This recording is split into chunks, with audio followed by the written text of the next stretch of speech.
And we're back here once again with another episode of the Iron Man Podcast, episode 512. It's going to be another rendition of Sunday Funday. And in this episode, it is going to be CBC, which stands for Comic Book Club. If you guys are new to the channel, actually, Comic Book Club is basically episodes of this show where we, go over and review comic books from Marvel, DC, Image, Dark Horse, Boom, Rippaverse, Indie, wherever, obviously. Whoever. Later on in the episode, just a little bit later on, we're going to be reviewing Deadpool and Wolverine World War III issue number 1. I got the Rob Liefeld variant cover. Obviously, the main cover, which is that one, looks really good too. So I wanted to get that one too. And I basically just flipped a coin and I was like, fuck it. Just get this one. And I was like, okay, I like the art, honestly. But we'll talk about that a little bit later. And coming up this Wednesday, we're going to be reviewing a book you guys have all been waiting for. We're going to be reviewing, where is it? I know I have it. I promise you, I have it. I'm not a fake fan. I promise you guys I have this stuff. We're going to be reviewing the Transformers good lord. I would love if they just called it More Than Meets the Eye, but it's Robots in Disguise. This Wednesday coming up, we're going to be reviewing Transformers Robots in Disguise, Volume 1 from Daniel Warren Johnson and Skybound and Image Comics. Because a lot of people say it's Skybound, but the comics are produced through Image. Yeah. Actually. So it's just an imprint under Image, like Top Cow back in the day and other ones. But it's fucking good. It's unfortunate that we've got this and I think the next trade. And then Daniel Warren is not under contract as far as we know yet. So yeah, it's rough, bro. It's rough. This was too good to fucking let it go. There is really other big news to go over as well, but I just wanted to just let you guys know that I'll be uploading the Remnants issue number 0 comic book review. That's by Grok Comics. That's going to be the next video on the comic channel. I'm going to go through the Iron Man podcast VODs and clip that out and upload it as a regular video. Then I'm going to upload the Screecher comic book review for issue 2 of that. And then I'm going to upload our review of this. So that's about 3 comic books that you guys are going to get reviewed for you as individual videos. And then I have a comic book haul that I did recently that I have to upload for you guys. So just the lowdown of videos to expect. Screecher, issue number 2, comic book review. The Remnants, issue number 0, comic book review. Deadpool Wolverine, World War III, issue number 1 review. And expecting another comic book haul. So 4 additional videos are coming. And this Wednesday, like I mentioned before, the big one, we're going to be reviewing Transformers, Robots in Disguise, Volume 1 by Daniel Warren Johnson, who, as Professor Savage had said, is not going to be on after issue, I think, 12. It said? Yeah. After he's basically signed for a year. So I hope they throw money at him. This run needs to continue. It really does. I'll be honest. They should probably just offer him the bag. But as you guys know, in comics, there is no bag. That's the sad thing. Comics have so much drama for something that literally does not exist here. There's been a few people that have gotten the bag. And it wasn't even really for comics. Like Todd McFarlane is for toys. He's a millionaire. Yep. Like Mark Miller got the bag from Netflix. From movies, yeah. Yeah, but I'll be honest with people. Jupiter's Legacy, that the show that was on Netflix, I watched it with Josh Duhamel. It was okay. They never did anything after that with Mark Miller. Mark Miller literally got the bag, and nothing else has been produced from his universe at all. Yup.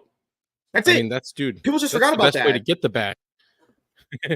There was this remember that's how crazy the superhero craze was. Every company wanted their own superhero IP to have. Netflix is still trying to do that right now. They thought it was Zack Snyder's Rebel Moon, which was going to be their Star Wars. Dude, and they thought it was Avatar, and then they went and fucked it up. They fucked with the whole show, and nobody, not a fucking soul is talking about that Avatar show at all. It makes me think nobody watched it. I'm surprised they haven't canceled it. The only gem they made recently was just the One Piece one live action. Yep. And I told people that's probably going to be just a diamond in the rough. That's it. That's not going to be Yeah. a consistent thing they're able to put out, because they themselves did the No, I Cowboy agree. Bebop fucking live action show. I saw a Ugh. trailer of that and I was like, nah, you can just count Nah, me bro. out. Count me the fuck out of Nope. watching that dog shit. So Nope. we're at this point now where, you know, if you support the Rippaverse in any way, shape, or form, apparently you were never a comic fan. You never read comics, bought comics, liked them. Bullshit. You only got into buying comic books and reading them because of Eric July. And then I have to think and ask to myself, even if that's true, why is that a bad thing? Why is it a bad thing if a person gets somebody or a massive amount of people into buying comic books? I still don't Yep. understand why that's a bad thing. Even if that was a real like thing that you had as an idea in your mind, you know? I swear, like, people will make up shit in their head, project it onto other people, even though it's not even as bad as they're saying it is, versus like I was kind of questioning myself and asking people this: is that really a problem you have? Is that a guy came in making millions of dollars, got a lot of people invested in his company, and potentially made them comic fans? That sounds great, honestly. Like, do people not understand the industry is doing really bad? Do we just before we start reviewing this past week, IDW stock dropped even more. It's Oh yeah. rumored they're going to be losing the Paramount license, which ties into their Star Trek comic book They series should that have nobody's already. reading. No one's even reading Exactly. it. No one I'm gives being a honest shit about here. that. I honestly don't know how they still have Sonic. I don't know how they have Sonic. Sega, I don't know who owns Dude, Sonic right now, but well, actually, you know why they have no, Sonic? Sonic is tied to Paramount still, They are. actually. We talked You're about that right. in Yeah. Rogues Gallery, remember? So that's Yeah. why they have Sonic. So wherever Paramount goes is where Sonic is going to go, and that's what I'm kind of wondering. Like, where does that where does that end up? Because that's a big one, dude. Comic Mm. shops, people be sleeping. I don't know where it is in the numbers or whatever else, dude. But like, other than Amazon, I can't go to a shop or a Barnes and Noble Mm-hmm. even and pick up a Sonic graphic novel. I IDW, can. Yeah. yeah, they're not there. I went to a And the Barnes and shops, Noble last week. yep, They weren't there. I the looked in shops S, don't order nothing. enough. Yeah. Mm-hmm. Seriously, you can only get it on Amazon. It's like the shops don't want to admit or don't want to make money on this in this instance. I'm sorry, but kids love it, man. It's like the shops that like they don't even like if shops were smart, they'd be putting Dogman out. Like the shop near me doesn't even have Dogman. They've got a section for kids, Mm-hmm. and it's like guys, just put Dogman books out and sell them. Don't feel bad. Don't feel like you've disgraced the medium or some shit. Just put them out. And Sonic sells. The Mm-hmm. Sonic books sell. You don't find them. Did we found some barely at that shop we went to in Vegas. And that was barely like they had like 10 books there. That's the most I've ever seen anywhere, like in Mm-hmm. stock. So I don't know why they don't order more of this. Like every time I go in, no Sonic books. No, not even floppies. There aren't even back issues. I can't even Yeah. find old Yeah. Archie Comics Sonic back issues. There's none. Mm-hmm. Like, guys, why don't you want to sell this? I literally don't know, honestly. Order more. Like, seriously, if Because you're selling out, order more. yeah, It's because because they're right now, if we're being honest here, if Paramount holds the Sonic license, probably in a joint venture with Sega, IDW better, I don't know, be forking up a no, lot they're of done. cash, because the only thing that I know that sells very well for them is TMNT and That too. potentially Sonic, right? Well, If I they mean, lose okay. Sonic, that's almost just a nail in the So coffin right there. you got to realize this is still the number one selling American graphic novel in the country. Yeah. This right here sells more than freaking Warner Brothers, DC graphic novels, more than Marvel's graphic novels. And this thing dropped in 2002. So like, where are you guys at? What are you doing? And this is when the hardcover dropped. Like this one Yeah. published that, but all of the internal books were published earlier than that, like Yeah. 2021. Mm-hmm. Like here we are 3 years later, almost from the origination of this. Right. and nothing's outselling it in graphic novel form, which is where real money is. Money isn't in floppies; it's in graphic novels. Novels. You know what's crazy is they did a Last Ronin Revolution sequel series to that, and that still is a high selling series to them. They did Yep. a sequel series to that, and that is still the only thing that they can even sell. That's it. Yep. And I mean, obviously even Sonic, because you know what they do for Sonic?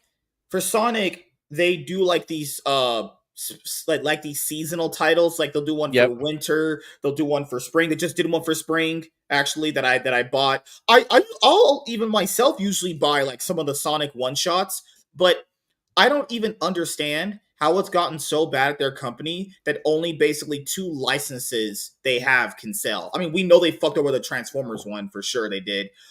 Dude, they fucked up the Ninja Turtles one. Fucking girl turtle bullshit that nobody ever asked for or wanted was Mhm. retarded. And I'm sorry, but I read this. This was dog shit. Well, the first part of it was like Oh this. my god! Wait, you read these? I thought you just buy these for the No, art. right? This sucked. The whole Night Watcher, the Night Watcher dude is basically like doing a fucking. He's basically like telling the tale of fucking Pocahontas and crying about Native American lands. Is all that was an allegory referring to the conqueror of the Americas. Oh my god, my colonialists! Like, can we please get off of that narrative so fucking much all the time? It's boring. It's trite. It's worked over and done with. No one cares. But yeah, so that's what's going on with that. They shit all over Ninja Turtles, but that was after doing a very fantastic job with Ninja Turtles. Actually, they did like the original shit that they relaunched was fantastic. It was really really really good. They did a great job on it. It was good stuff. I was trying to find one more thing they did that was good. Oh yes, here we go. This came out of IDW. It's nearly unfindable, but Judge Dredd Year One, even though it really Ooh. wasn't a Year One story at all, this was good. This was very good. I enjoyed the hell out of that. This is old though. You can't even find this. This isn't even in print. This is the other thing that's like you can't even find their Transformers books they did on Amazon. Like their distribution for their graphic novels for Transformers at least is ass. I can find Sonic all day. They're making money on Amazon off that, but they are not making money off of anything else. You can't find print for I wonder half if the they shit have that's the interesting. ICV2 comic sales for because we're in what? We're in June going in July now. So I'm gonna try and see if I can Yep. find the ICV2 sales for last month. Let me see if I can find them honestly. Okay. June 29th, 2024. Okay, so let's see what was selling. No, I don't want to know about the fucking man. My God, you're gonna have people literally saying it's rain. We had a lady that literally said it's raining in comics. I'm like, are you a fucking crackhead? What? It's raining. Raining what? Raining money? That all right? Comic book movies, the greatest ad tool they had for comics that they never executed very well on, are done. Are done. Captain America, Falcon, Winter Soldier, whatever the fuck you want to call this guy, this movie is already done. $375 million budget for this, and it's gonna flop, and it's gonna flop bad. It's gonna be they're gonna lose like a year's worth of money on that one film. 375. So you just double that up with ads. Like, dude, and it's funny because Found McDonald's it. already dumped out all of the secret reveals from the movie with the characters. Double up on the fact that they have a Jewish Mossad agent character as part of the movie. You know what's crazy, dude? They're gonna Is that his that suit, the one that he Palestinian has shit. now, the suit, Mm-hmm. the suit that he wears. I because the Falcon and the Winter Soldier show that was the only one that I even liked out of those Disney Marvel Plus shows, despite the issues that it has. They Mm-hmm. even gave him a worse suit. The suit he has now in that Yep, movie looks even worse. it does. It The looks suit, absolutely terrible. the suit he I'm had, that embarrassed for he, them. I don't even know how much backwards logic this is. They have him throughout the entire show build himself up to feel worthy of being Captain America to get that suit.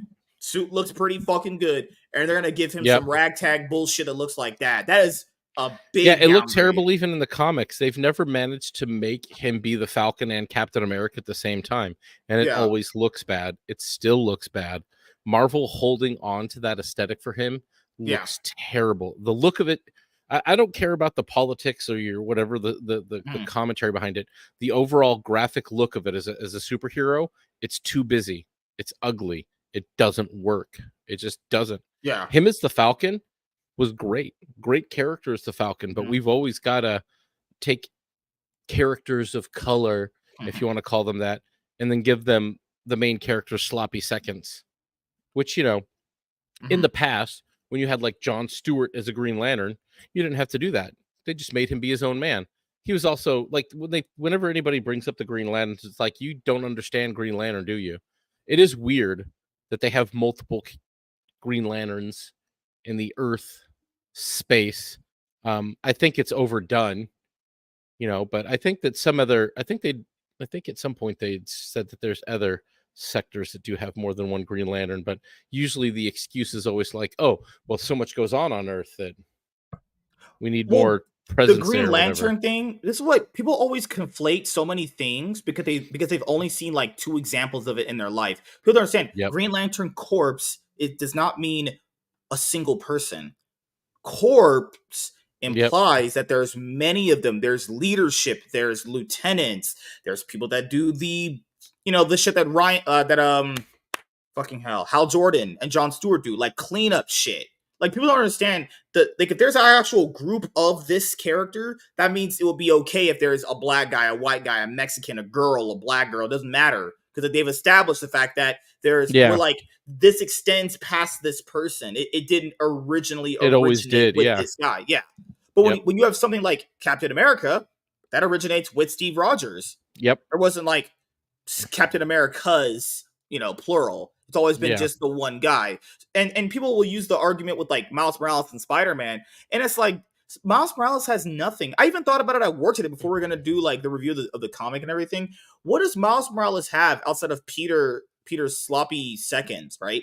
All he has Nothing. really is just he has parents in his life given some runs, but they never do anything with it anyway. Like, what's the point of giving him that Yeah. as a crux if they're never going to do anything? If you had someone who is Miles Morales' main adversary, give me your top three Miles Morales comic book villains. They couldn't probably name even one because he's not that interesting of a character. People only know him through the movies and the Insomniac Spider-Man video game universe. Yep. They don't know him through comics. Guys, I tell you, I have Miles Morales stuff and I've gone through it and Ooh, it's there's a good not good. post. You want to stir some bullshit? Well, the Mhm, current generation stuff is now when he was in the Ultimate Universe, he was better off. mhm, He was a better character because he was his own character. mhm, They just can't kill Peter Parker off in the main universe as much as they want to. Like I've stated this a million times. They would love to off Peter Parker, but they would kill the IP if they did it because nobody would care. But mhm. instead, what they're doing is they're trying to make Spider-Man via the Spider-Verse. They're basically trying to make Spider-Man a Green Lantern, which is stupid.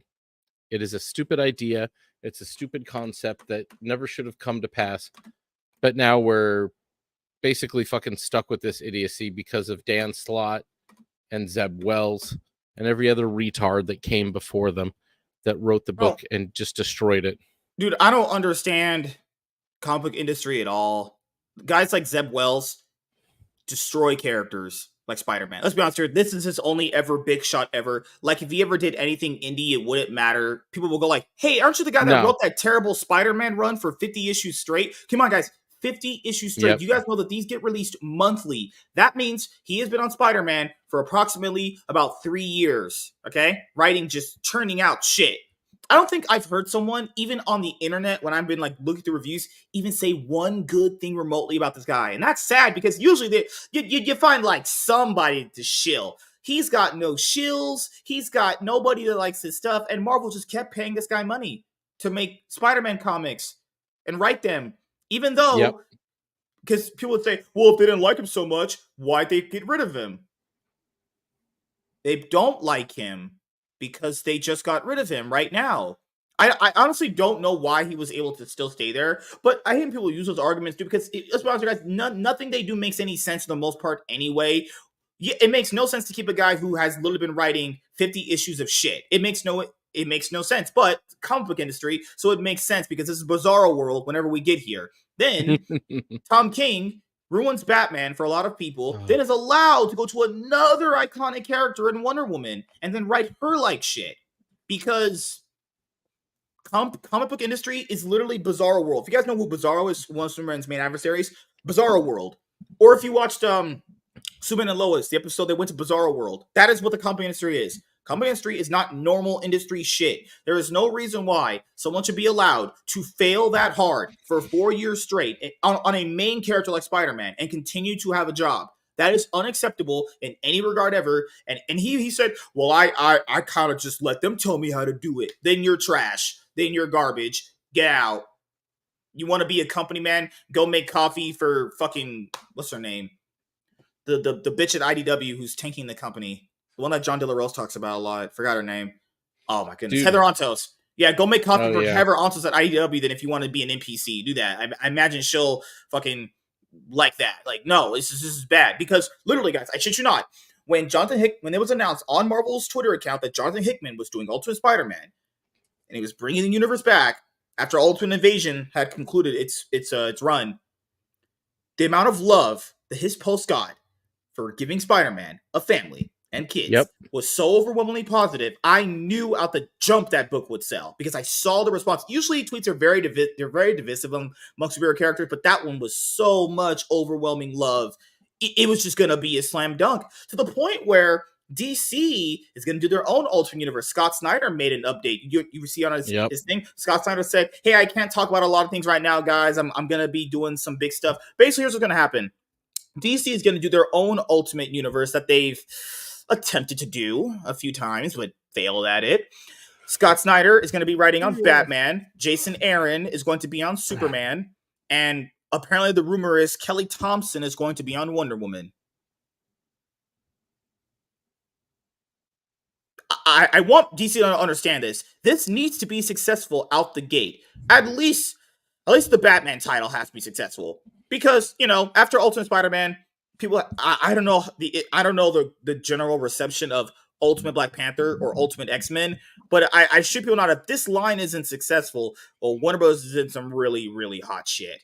I mean, they're banking on this new Ultimate Universe, and dude, I don't know. Did you see the new Batman cartoon that they basically sold to Amazon? Cape Crusader. Yeah.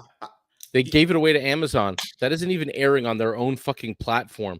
Let that be a note to everybody else. If you think that like DC and Marvel are doing good, you're going to see Marvel do the same soon. I wouldn't be surprised to see them sell a Spider-Man animated series to Netflix. The one that they have, the one that's freshman year. Remember, there was that alternate timeline Spider-Man. It's called freshman year. We still have no trailers for that yet at any point yet. No trailers, nothing. Are they putting that out on Disney Plus or something? That they're supposed to. Dude, that series got announced the same year that X-Men 97 did. Well, we got X-Men 97.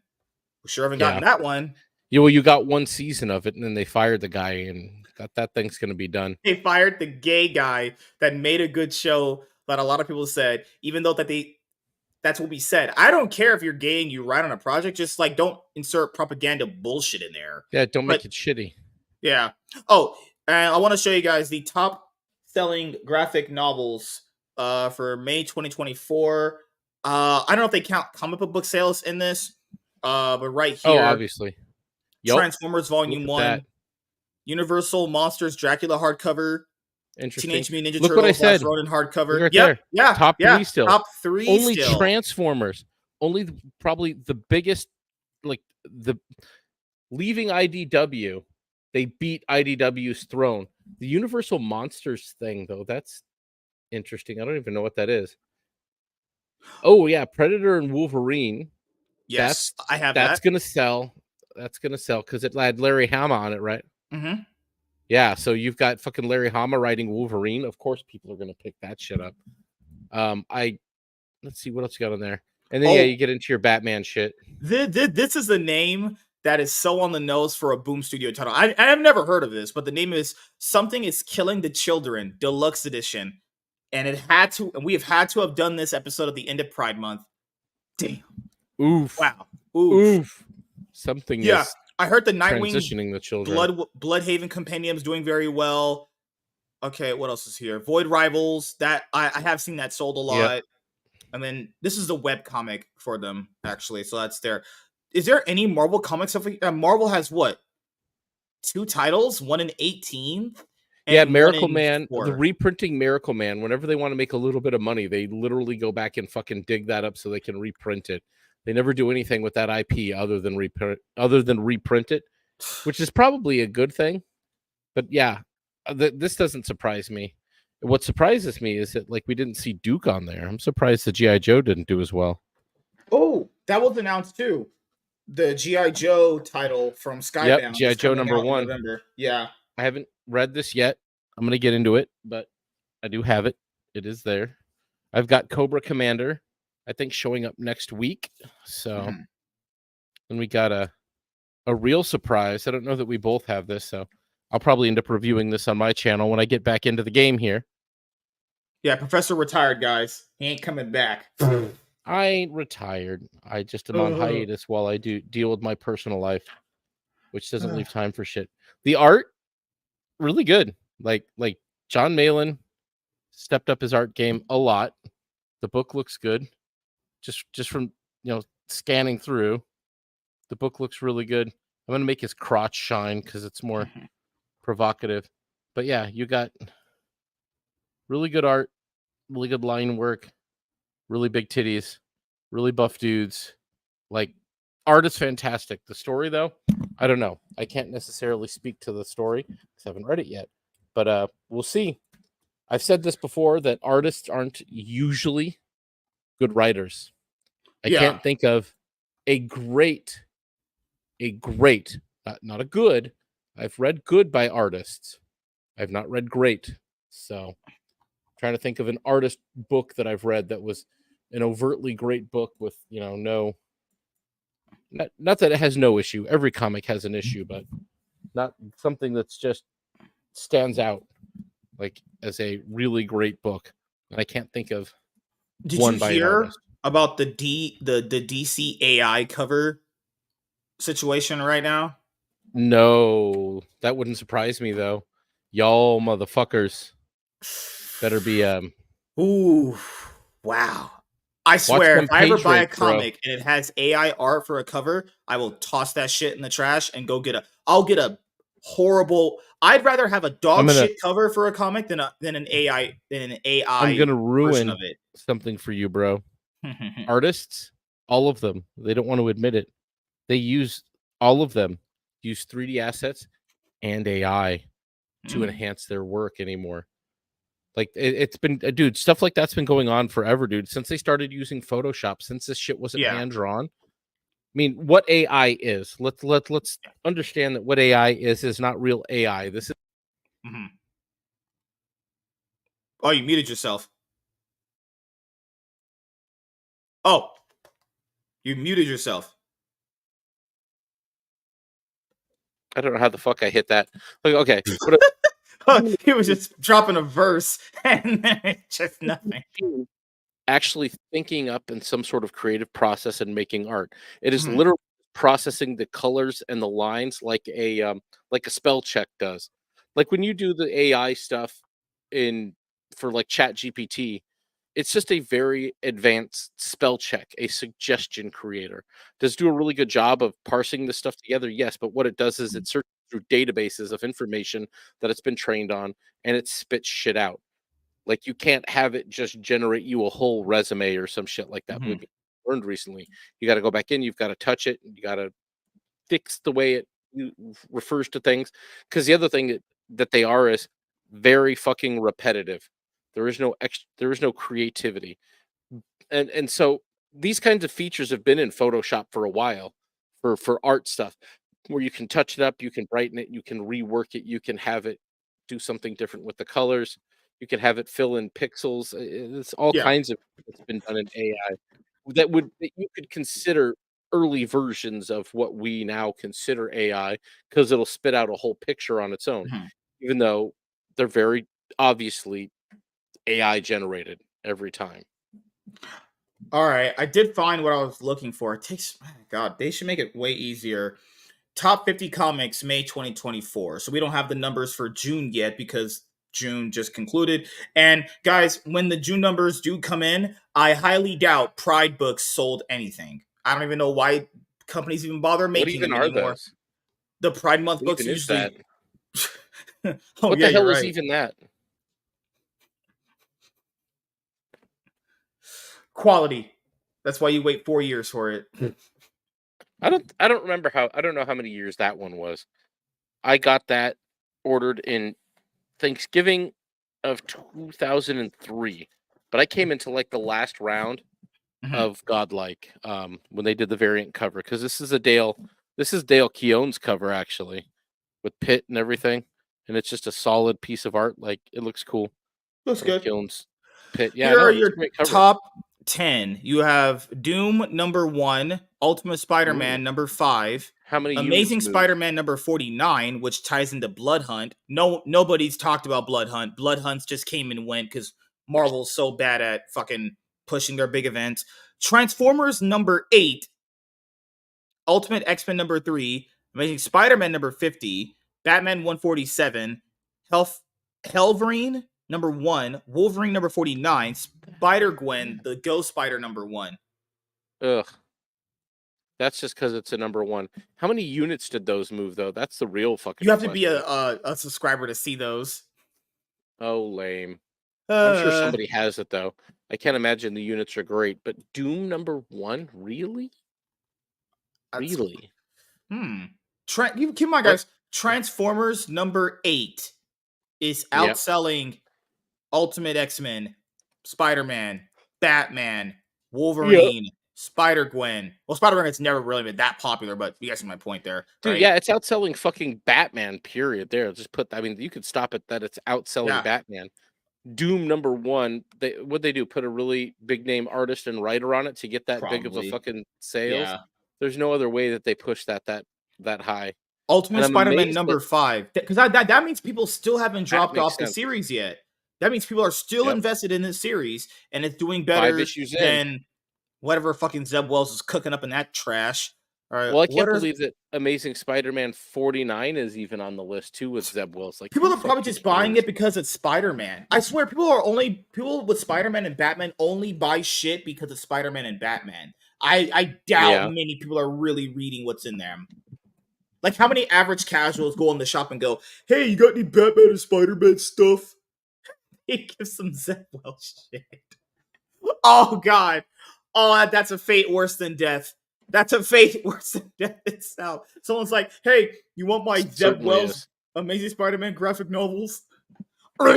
I'll show you my Zeb Wells. Oh, Blood Hunt, Red. Oh, okay. So that's how you know Marvel is trying to gouge the customers.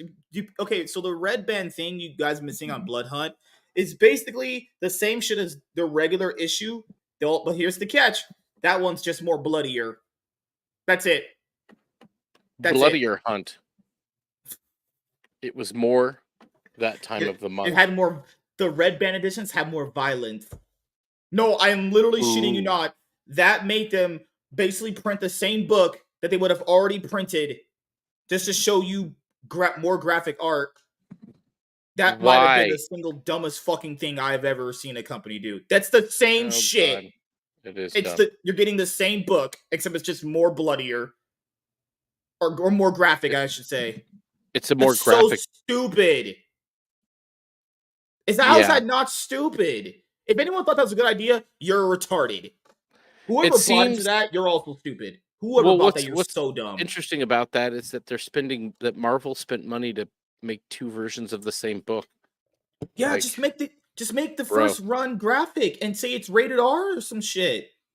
Justice League versus Godzilla and Kong. I know this had hype when Godzilla beat Superman, but that's fallen off since then. I'll just get this in a trade. People ask me to review. I'll just get in a trade. I did buy the single Yeah. issues. I did, but I was like, you know what? I might want to just grab this in a trade. Ultimate Black Panther, Deadpool number 2. I heard new Deadpool run isn't really attracting a lot of people. Keep in mind, the first Deadpool #1 new book that when we checked this out last time was, I think, number 3 or 4. Deadpool #2 Yeah. has dropped all the way to number 16. That's You don't even bad. see this mini series we're reading. I don't see it at all on here. Yeah, Deadpool and Wolverine. Then this it's not on here yet. Cobra Commander #5, Venom, Avengers 14, X-Men, Deadpool, Wolverine, Daredevil #9, Void Rivals. You're right. Yeah, Deadpool Wolverine is not on Yeah. here. That's crazy. Yeah, figures. Makes sense. Issue Something 2 is. falls by the wayside. Oh, you know what's crazy here? The Image comic stuff. Ghost Machine, Geiger is doing okay. I think Rook Exodus was a great idea. That's still 40, but this makes sense for Image stuff. But Red Coat's Yeah. not even on here, people. Red Coat's not here. Like the Giant Size X. Okay, this is basically, you know how they do that new thing now, where it's like a Giant Size 50 thing. They basically did that with X-Men. It's not the original Giant Size X-Men as a reprint. It's a new version of Giant Size X-Men. That's what it is. It's not what people think it is. More progressive X-Men. Look how much they're charging for Amazing Spider-Man titles. Here, people, $10 for that shit. $10 for Amazing Spider.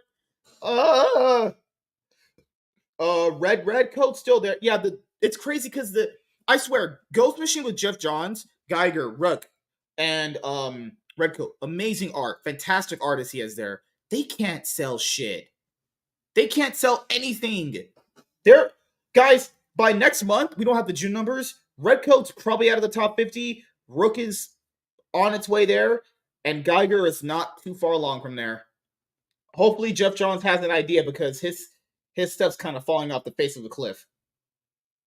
That's what happened with it when he first launched this stuff under a different title. Yeah. It didn't do well either. I don't know what. I'm not sure.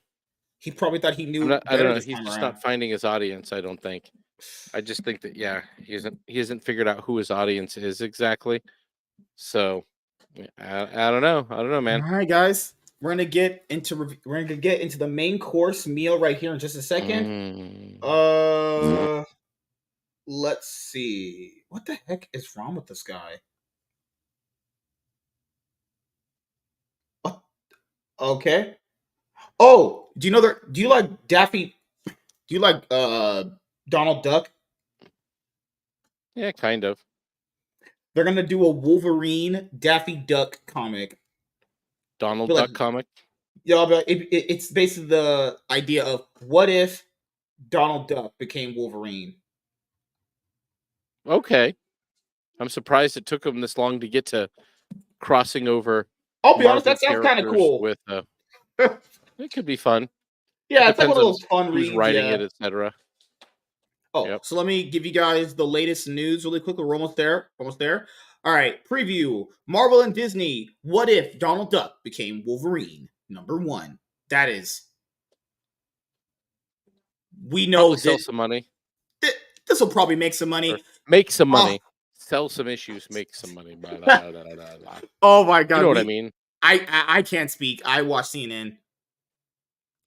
Okay, so who's main cover by Gaeta Percy? I can't pronounce these names. These people have any. Ron Lim. Good lord! All right, who's writing this? Scotty Young. Oh my god, Scotty Young. He's still alive. That's actually writing perfect for the book, though. I need to know who's writing this because the writers are usually the most important thing. Because people, dude, it's down there. Luca Barbary. It was on there. It's there. It's there. My bad. Down. Sorry. Look, under the price. Yeah, Luca Barbary. What the fuck? How much? Let me go to League of Comics Geeks. Let's see how much they're gonna charge for this shit. Pace. Really? Riley. All right. No, you fucking fuck. What if? Yay. What if Donald? Here we go. Found it. How much are gonna charge for this shit? $4.99, 28 pages. Some people's Instant Cop ain't no way pulled it. cover collection. This guy said, "What is the price? Are you blind? Are Bruh. you blind?" I don't know. It's too gimmicky. It sounds kind of cool. It's Bruh. New character in upcoming GI Joe ongoing series. That's going to be interesting. Seeing Sky. That's what I was wondering, because it seemed like they were still doing image or IDWs or images Joe series, and now it looks like it's finally moving under Skybound with the full blown Joe series. Are you gonna? Did you pick up Scarlet yet? I did. I bought issue number 1. It shipped to me. I should have it in there. I got the Duke trade paperback. I didn't get the.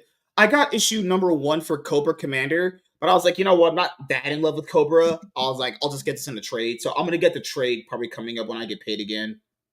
Yep, the trade is $14 on Amazon. All right, time for the main course meal, everybody. Oh my goodness, that is a something. It certainly is. Oh my god. Juan. Okay, guys, I have to entertain you guys. Come on. You know, I gotta entertain the audience. All right. Hey everyone, I am MSK, aka Master Swag King, coming at you guys today with another video. And if you guys are returning viewers or new viewers, then please consider eating my pussy. All right.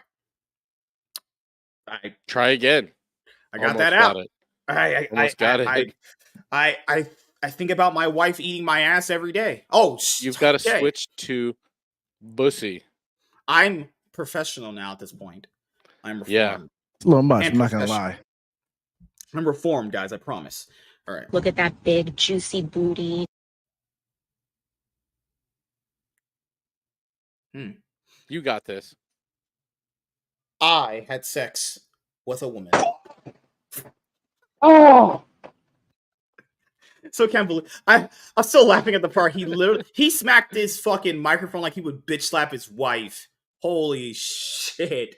Holy god, man. Oh, bro, that sound clip is never gonna go away, man. If he ever shows up in chat again, oh god, I want to be playing that sound clip when he does. He got sad though.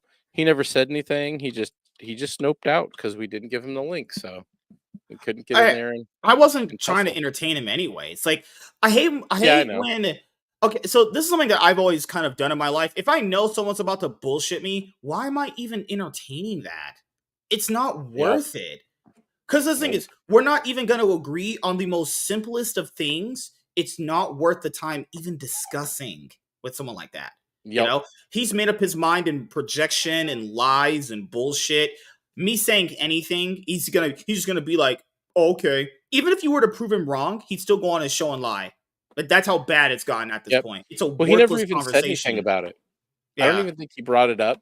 I was like, I didn't think he would. I'd be like, man, how much, like, you know, there was like him and 2 other people in the chat, and it's like, dude, why are you here? Why did you come here of all things? It was our big moment to get to talk to such a huge creator, and I don't mean his followers, which have been declining. I mean his waistline from the pies. All right. Wait, what the fuck? Oh, I forgot. Yeah, apparently, if you tell him, hey, stop eating so much and stop being so fat and get your books out on time, your fans will love it. Yeah, apparently that's considered talking shit. It is. Did he say we were talking shit? I don't remember, honestly. I missed it. I truly don't listen to fat people. If you're fat, your opinion's worthless to me. Oh, goodness. Oh, did you see those? Oh, did you see that Pride event crap that was on?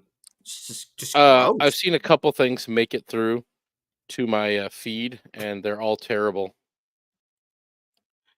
That's just disgusting. I'm sorry, people. It's just gross. Sorry. It is. Don't look at Twitter to see that shit. Go back to the wherever they had the Palestinians marching against the Pride parade.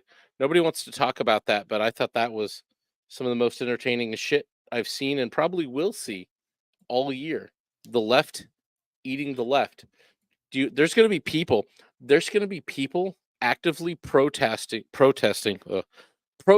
Captain America's next movie because there's a Jewish superhero in it. Mm-hmm.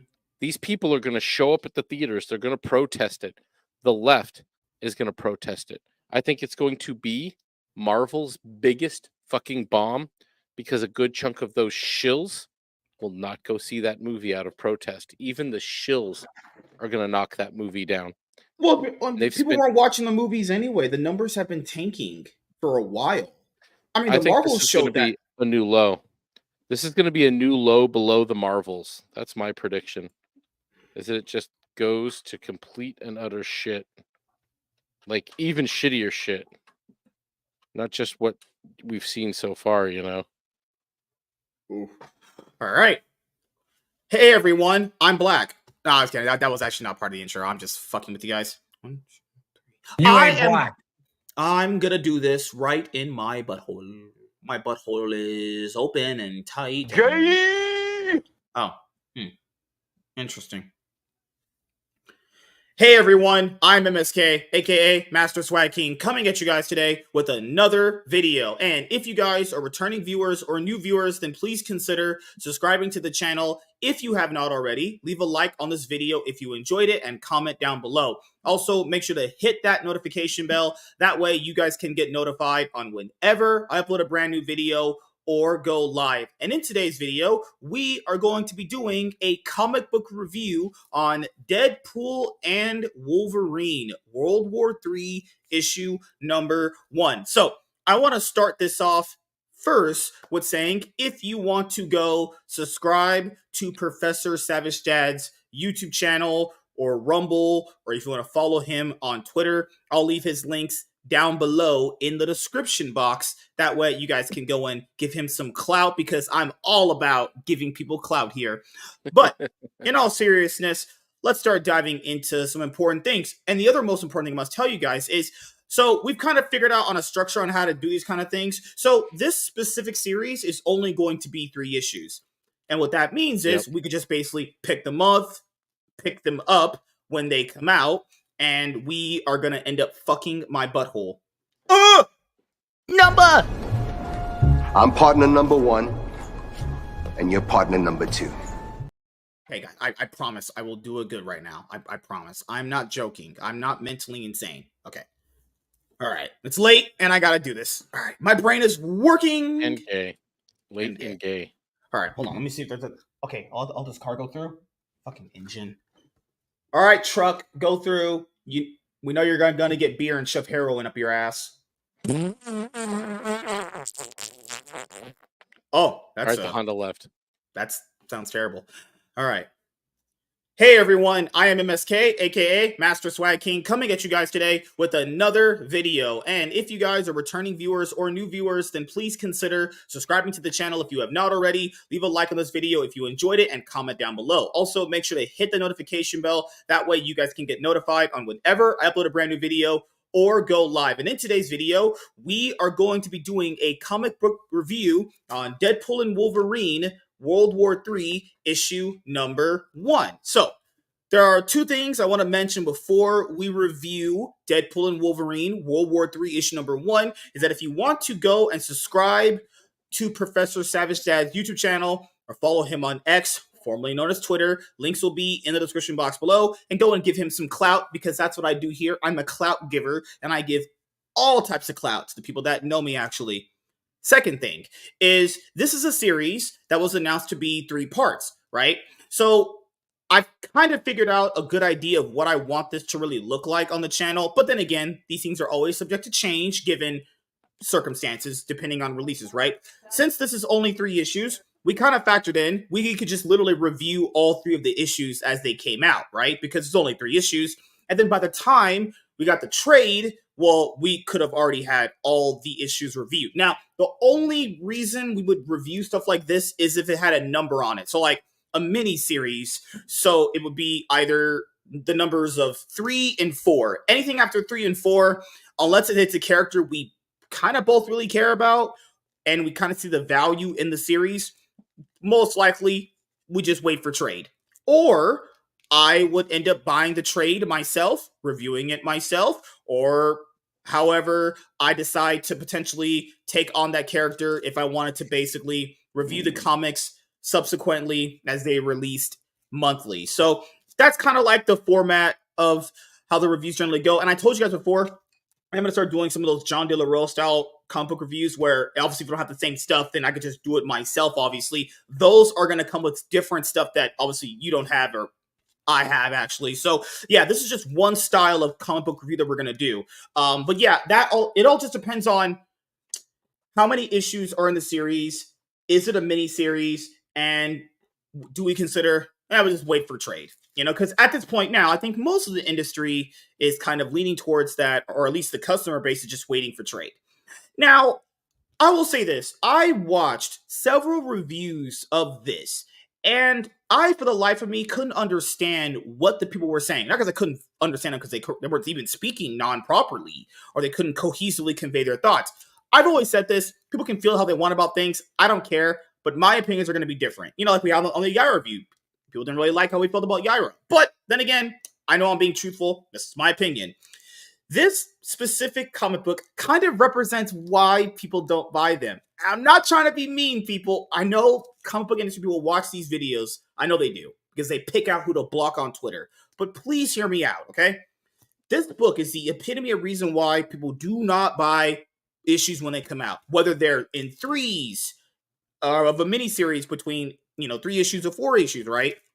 So I chose to get the Rob Liefeld variant. It looked the best one to me, obviously. The main cover looked really, really cool, too. And there are some cool ideas in here. And it has a really cool interactive way for the viewer to really get invested. But those are like surface level things, all right?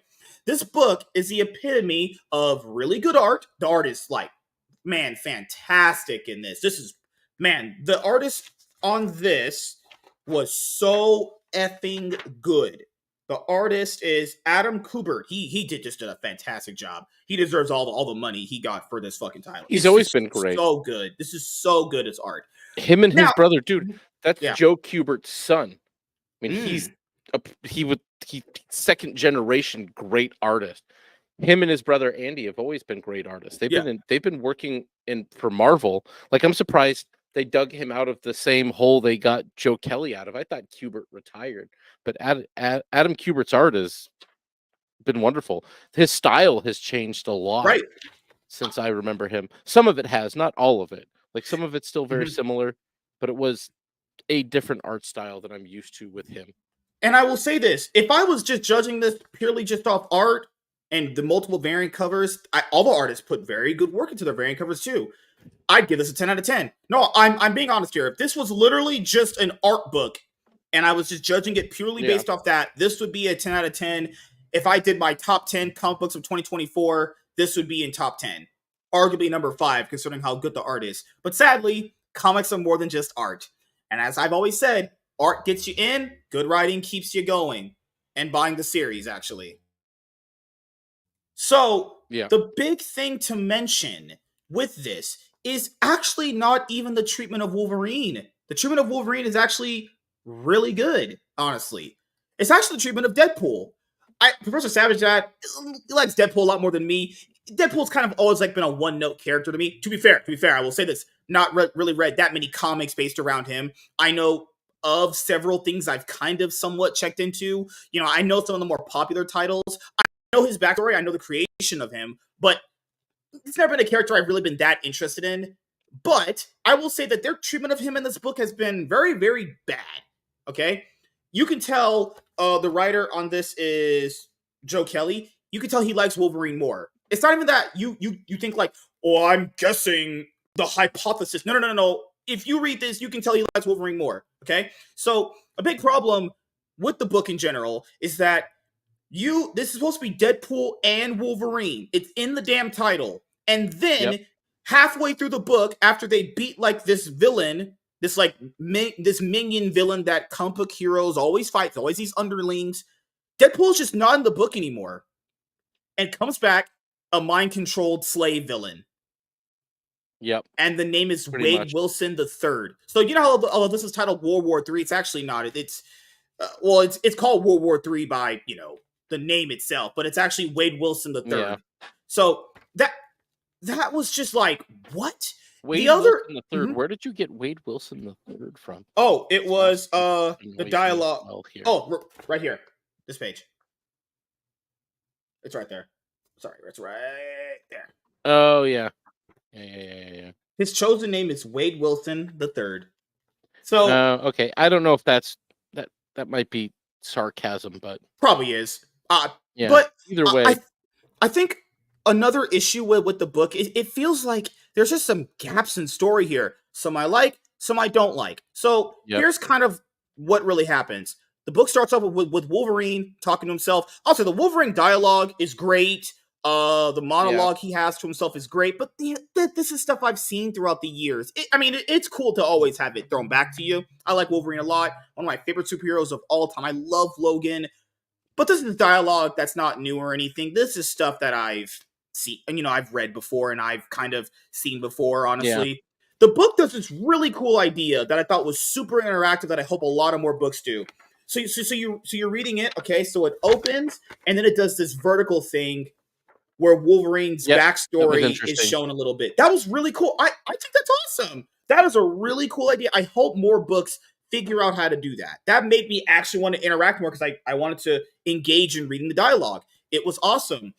Seeing Wolverine, talk about certain things with certain characters, like his relationship with Deadpool, I don't feel like really went anywhere as far as this issue. They had that like buddy cop kind of thing going on, but I didn't think it was really that good. When he was in the bar talking to that one guy, trying to see where to go next, that was kind of cool. But it really does feel like there's a lot of skipped beats here. That's why I say this is the kind of epitome of why people don't get this stuff anymore and just wait for trade. And then you're at a point in the book where it's like, okay, now Deadpool is mind controlled, which is obviously it's a cliche, but it's like, we're not going to see him getting mind controlled. We're not going to see that. Like we would kind of, because throughout the book, they're talking about following this villain, right? They're talking about, like, at the beginning part of the book, Wolverine's talking about, like, this serial killer that this one cop lady was having him, go after or whatever. Then you go after this thing where Deadpool and Wolverine fight the one villain. Then Wolverine is trying to track down Deadpool because he can't find him. He goes through, like, these hordes of soldiers. Really great artwork still. Like, it was great. This guy comes out, Wolverine's hands all, like, arms all bloody and stuff. Really, really great artwork. Great style this guy has. But you just don't feel anything. It feels like just a bunch of like, this happens here, this happens here, this happens here, this happens here. Some connection between Deadpool and Wolverine. And it wasn't even enough. Like, yeah, Deadpool's making jokes. I don't really find them that funny, honestly. And it just kind of felt tacked on. That's my opinion of the book. Is this really that bad? No, this is like okay. But this is kind of like just not even an exposition dump. This is just a lot of story elements crammed in the one book that don't even play out really that well. Now, I will say this. That doesn't mean that book 2 or 3 can't fix all the issues here. I will admit that. And we're going to review books 2 and 3, so you don't have to worry about that. But I really do feel like they dropped the ball here in multiple ways, especially in the writing. Why is Wolverine telling me he's following a serial killer only for them to follow whatever happens with Deadpool later on, then only for that to happen where Deadpool is taken over by mind control, and then that's where we end off at. Like, that's it. Like, yep. I literally read a bunch of reviews before I redid this, and I'd seen some videos, and I was like, what are people praising out of this? This is okay at best, Like, the artwork is fine. Like, some of the pages here are great, But that's it. But that's really it. Like, the Wolverine stuff, great. Like, I like the Wolverine, dialogue and exposition and all that stuff. But, yeah, I'll be honest here. If you are hesitant on picking this up in general, I would just wait for trade. We're just doing this because we just like these characters. But if you wanted to wait for trade, which is coming out, I think, in November, just do that. This is not something you probably want to pick up initially up front. Now, if you like a good bloody action comic, this is for you. The art will definitely give you that. So, Oshu, man, what did you think about Deadpool Wolverine issue number 1? So you echo a lot of what I thought. So I'm going to start with the bad and then Okay. I'll roll into the good. So the bad, absolutely what you said. Not enough Deadpool. He was barely in it. He was there at the beginning. Let's see. Let's look at this. Let's see how many pages are we getting of Deadpool? Because I got this for Deadpool and Joe Kelly. I liked the way Joe Kelly made Deadpool a character that wasn't just interesting to me. The only reason anyone gives a fuck about Deadpool, still to this day, at this point, is the character that Joe Kelly molded out of the rough clay left by the likes of Rob Liefeld and Fabian Nicea and a few other people's. I think Mark Waid did a trade with him at once as well. Like, they didn't know what to do with him. They didn't know how to use him. And then Joe Kelly came in, and I'd have to read the story about how he got started in that. Like, he was out of nowhere, new guy, writing Deadpool as a first issue of an actual ongoing. And it was fucking amazing. Still one of my top 10 comics of all time. So let's see here. We're getting into this. Page 1. No. So we'll start counting when he shows up. 1, 2, Yeah. 3, 4. I like that I can hear the pages flipping. 5, 6, Mm-hmm. 7, 8, 9, That's it. and 9. Unless you count him as a mind-controlled 9. slave. No, at that point, I don't. He's not. It's not Deadpool. You don't get anything out of it. Like, he disappears, and yes, what this was is you get this dude here is they changed the costume. You don't get any real comedy. I mean, maybe this is a sarcasm thing. Like, I don't even know who these villains are actually supposed to be or what this power is. So what was it like? Somehow, like, Deadpool. Oh no! So weirdly- in the book, that first guy they're fighting, there's apparently there's been like this guy Here we go. who has been apparently capturing people and turning them into his minions or whatever. Yeah. That's the general gist that I got, honestly. Yeah, I was looking for the spot where he explained what, like, he's manipulating these people and brainwashing them and Yeah. going insane. But, like, what did he say? What did he say the stupid powers were? Because it looked like just shooting energy. That's please give up peacefully as I must. No. Where is this weird? It was a little weird that Deadpool explained it, but I guess it made sense. Let's see. Think tentacles absorb energy from covalent atomic bonds and turn into physical strength. So basically, he uses energy tentacles to suck your energy out. Okay, so he's basically Parasite, kind of. Yeah. with purple energy tentacles. Mm-hmm. It's a little convoluted, but whatever.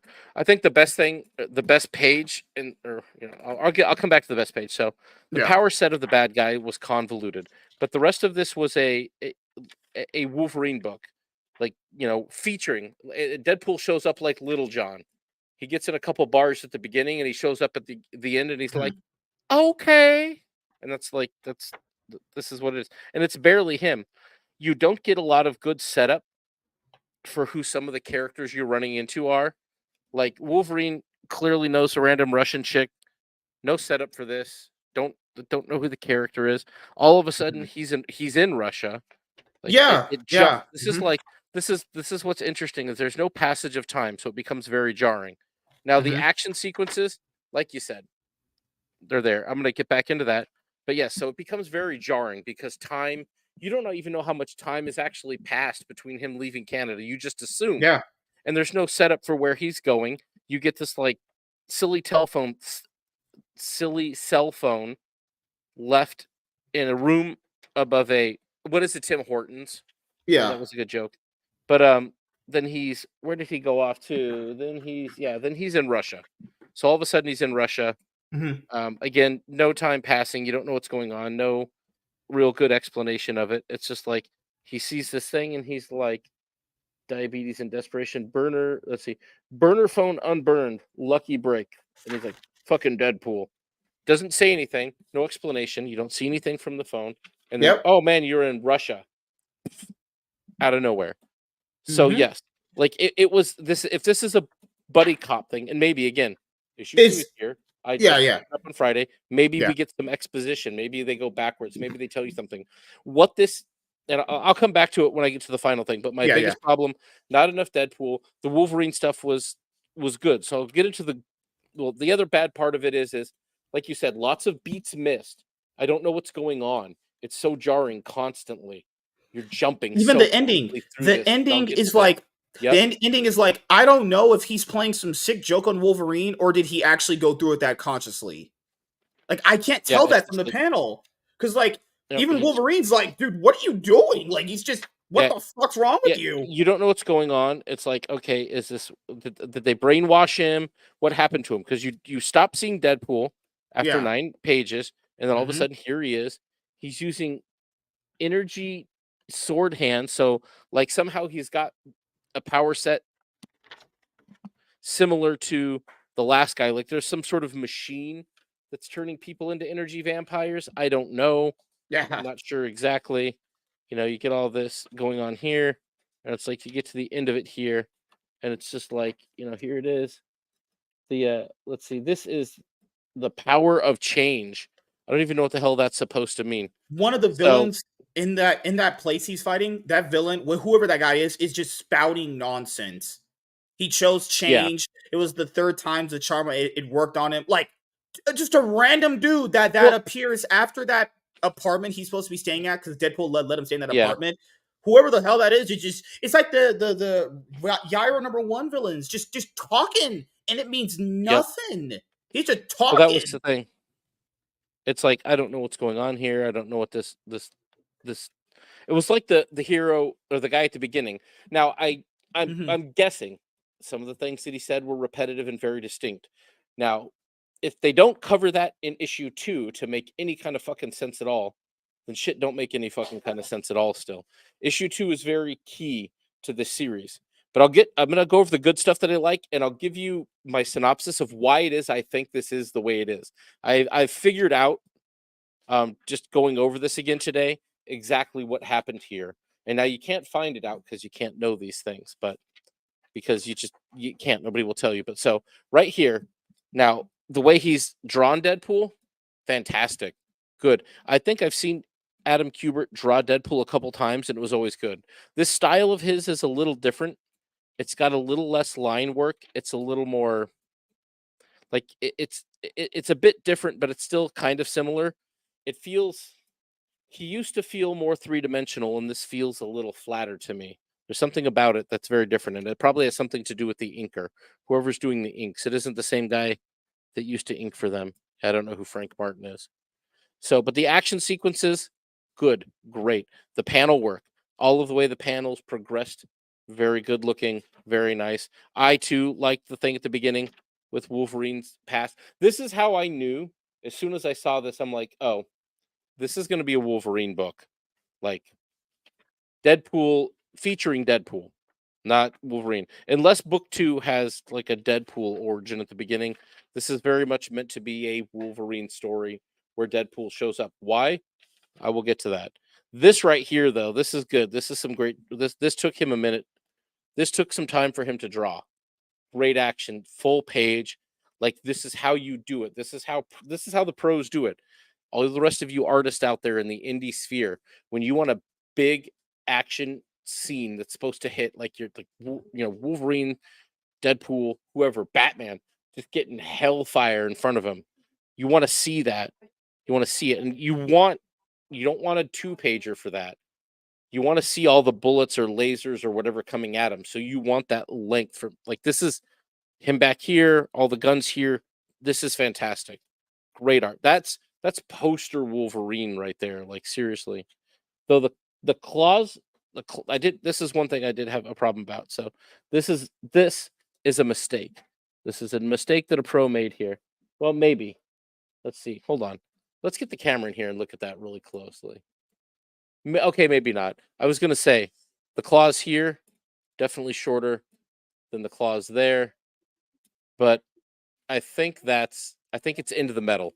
So, okay, never mind. He got it. He has it shoved in through the character there. So I was about to say, man, I'm disappointed that you have one set of claws longer than the other, but there we go. So great poster shot there. Looks really good. He's fighting these dudes. You've got the bike shot. I like Wolverine on motorcycles. I don't like this sidecar motorcycle specifically. It might be funnier with Deadpool in it, but I like the Wolvie. Also, this looks different. Like, this is a different kind of scene. This is where I'm saying that it looks a little flatter. His If art that was I thought the same thing too. If that was just a Harley, I would have just been cool with that. Yeah. Honestly, Yeah, just a regular bike. The bike would have been better. It's probably a 3D asset. And then this Russian chick here is just like, here's a random Russian chick that it seems like he knows. Why all of a sudden here he is? Where does any of this come from? I guess you just assume that he stole it. Now, see, this looks cool. It's fine. I'm not saying that there's anything wrong or bad about it, but it's just like you go from here. He walks in and just like you. It's like they have some sort of club scene or something going on in this place, but it's really just a bunch of people standing around looking at a dude being like charged up in a machine. It seems again very jarring. All of a sudden, here it is. You don't go through a special door or anything. You just kind of walk into a random mansion somewhere, and boom, they're transforming bros. So that was weird, but the art was good. Like it's shaped good. It looks nice. I like the way it looks. I like the line work of it. I like the colors. Like I get what he's going for. The helmet looks interesting. Like it's a new. They've just inverted the colors. They've. Yeah, they took off his things. They gave him gauntlets. They gave him weird metal boots. Why, I don't know. But it looks fine. Like, it's not Deadpool at all, though. I don't count this as getting Deadpool on screen. And then all of a sudden, out of nowhere, like, you don't see Wolverine even approaching there. He's looking in from here. And then there he is. Some exposition. You can't tell. But all of a sudden, there he is, like out of nowhere. Like, how did he get there?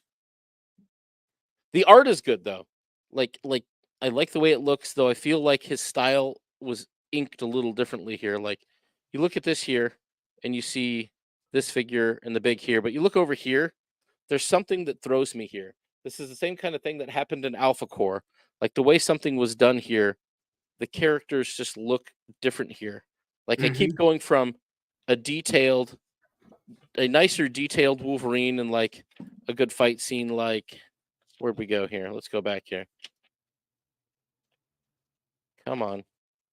I hate it when the pages the one after that where his hands all bloody right there on that next page that's really good.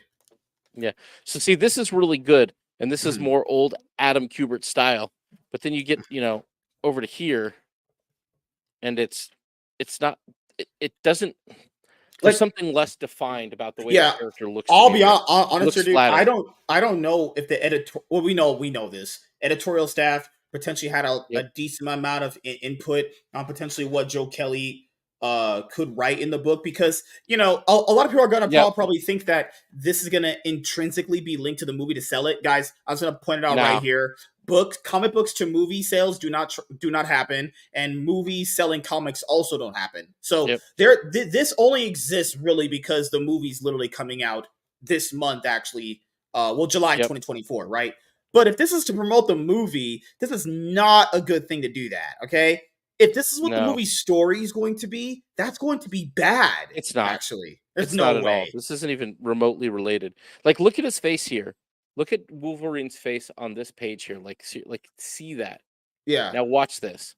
This is I did the same thing with Alpha Core, and this is the thing I was noticing. Now, I like the art, but this is another problem I have here is like, and look at this. Look at this Wolverine. Look at the detail there. Look at the line work. Look at the way it's inked. It's so fucking different.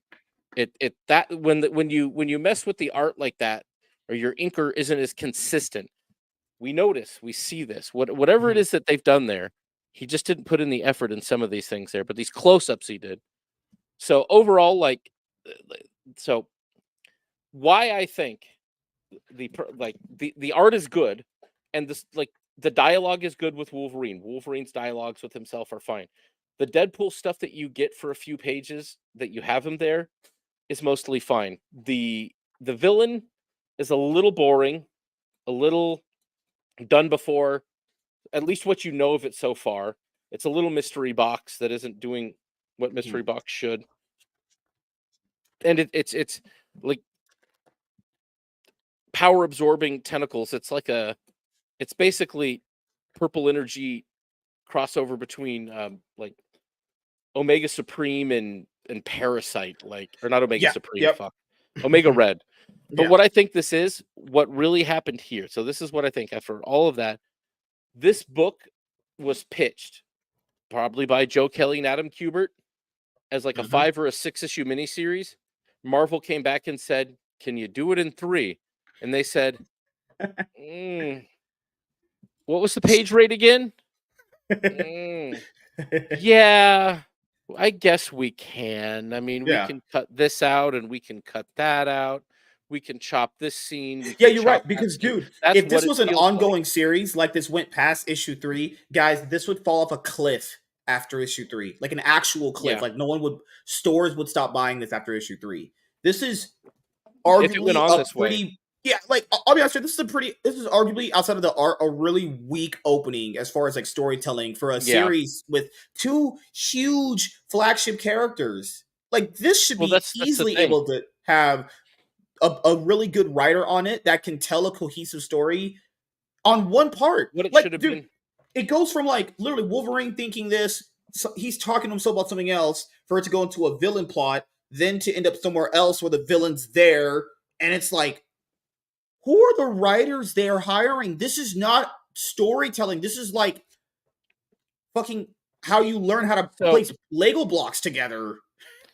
I think the way this ended, the way this whole book went, there's a second issue. There's like an issue 2 should be where, like, the end of this book was issue 2. They just cut enough shit out of it to do it here, because you needed the build up for that happening to Deadpool. You needed him getting kidnapped. You needed what happened to him for this to be a real Deadpool and Wolverine book. I mean, they even give Deadpool top billing. He's in it for 9 fucking pages, guys. And you needed another book in here. You needed to see Wolverine, like, not things out, figure out where they went. I'll say, because if you're trying to build up the mystery that some guy is capturing people and turning them into his mind-controlled slaves, then showing Deadpool getting captured is how you immerse people in that. Oh fuck, Deadpool got captured. It's getting kind of serious. Yeah, instead they cut all of that out of the book so they could make it shorter. This is a 6-issue miniseries that they cut down to 3, so we're getting half the story. That's what it feels like. That's what it plays like. Like, literally, Joe Kelly and Adam Kubert said, we've got a story. We can do this in 6 issues. Marvel said, "Hey, can you do it in 3 so it ends when the movie comes out?" Woo! It should be better, but there's whole swaths of shit that we're not getting out of here. You got 2 books. This is 2 comic books right here. This was supposed to be this issue and this issue. This issue here was supposed to be issues 3 and 4. I bet you this reads like it should have been issues 3 and 4, and issue 3 is going to basically read like it should have been 5 and 6. Like, there's going to be so much shit. They're smashing too much shit in here, and they're moving so fast that it's jarring, and you can tell, and it makes it hard to follow. That was the problem I had with the book, is that, like, shit just happened, and I'm like, wait, where the fuck did I miss something? Like, why are we in Russia? What did I miss? And then you see Deadpool being mind controlled. Like, wait, what the fuck? What did I miss? Like, here, you don't even get why Wolverine does this. You don't even understand why at the bar. Oh, no. Remember Deadpool said Wolverine could stay at that rental or whatever? Yep. But see, it's like he goes here looking for him, expecting something to have happened, or I don't know, dude. It was so weird. The writing is so off. Yeah, in so many areas. Here, in the bar, like, they were done. They were completely done. So there was no more story. Like when that ended at the beginning there, I'm like, okay, that was fast. Like, obviously not the real villain. They turned this guy into some energy vampire or whatever. But like here to here, he's like going to Deadpool's apartment. For what reason? You don't know. Because Wolverine didn't need to stay in town. He was done. The mission was over. He could nope out. And it didn't even seem like the way the dialogue was going that he was intending to stay there. For some reason or another, he's like, oh my God, I got to go find Deadpool. Why? Oh. And then all of a sudden you're in Russia. Here you are. Literally what happened. Boom. Boom. Here it is. And he's not there. He's off in Russia. And you're like, why would Deadpool be in Russia? What the hell is going on? Don't even know. So then dudes show up. Okay, there's some shit going down. And I get it. You get to these things. But it's like, again, it's because they cut a whole 2 issues together. It's like when you make a video. Like this is the whole video. But like if for some reason, and then you clip out like parts of the video. And if you just smashed like 2 parts together of a video, like if you took the beginning of this review and the end of this review and cut out the intervening 15 minutes of us talking, that's what this is. That's what happened here. You're not getting the whole story that they originally wrote, and they're trying to make the best out of it so they can make money. So yeah, in my opinion, just based on this, if we weren't going to review 2 and 3 and it wasn't just the 3 issues, I would get this in trade. It's going to be $9.99 when it drops, and it's going to be $8.99 on Amazon. And at that point, it might be okay. It's going to be in the trade section at your comic book stores. They're selling graphic novels for $5. And then issue 2 hopefully is better. Hopefully makes some of this shit make sense. Because issue 1 read like it was missing a whole other issue of a comic book in it. Yeah, it's story beats jumping to places. Story beats literally just were on and off. Things just happen for just no real reason whatsoever, but because the plot needed to move, it just kind of did. And then it got to a point where there's a big reveal, but it's like, I wasn't even ready for a big reveal. Why did you even go to kidnap Deadpool? Like, none of it even made any sense. Like, what? Why? What is going on here? Issue 2 hopefully makes this reminds me of I don't know. Halloween. This reminds me of Halloween Ends, though, where they advertise Michael Myers, the big ending villain for the franchise, and he's the big bad or whatever, only for him not to be a part of the movie mostly at all. Why do franchises do that? Why do movies, comics, TV, oh my God. If you're gonna announce that a character's gonna be a big part of something, might be a good idea to have them actually as a big part of something. Not only that, this is not just happening in comics, dude. It happens in a lot of stuff now. The new Transformer film that just came out. Optimus Prime is barely in it. Why is this a thing? But see, they even gave Deadpool top billing, which is very misleading. This is a Wolverine comic. Yeah. That's all it is. He gets all the best art scenes. He gets all the best fight scenes. He gets all the best dialogue.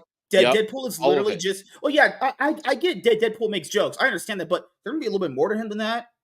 There's going to be a little bit more to that character than the joke. That's why I never really cared for stuff that he's in. It's just... Well, I get it's a comedic character. I understand it. But it's like... You didn't get any good action with him. Like, the other one scene where they slice that guy apart. But, like, what else is Deadpool? Yeah, that's about it.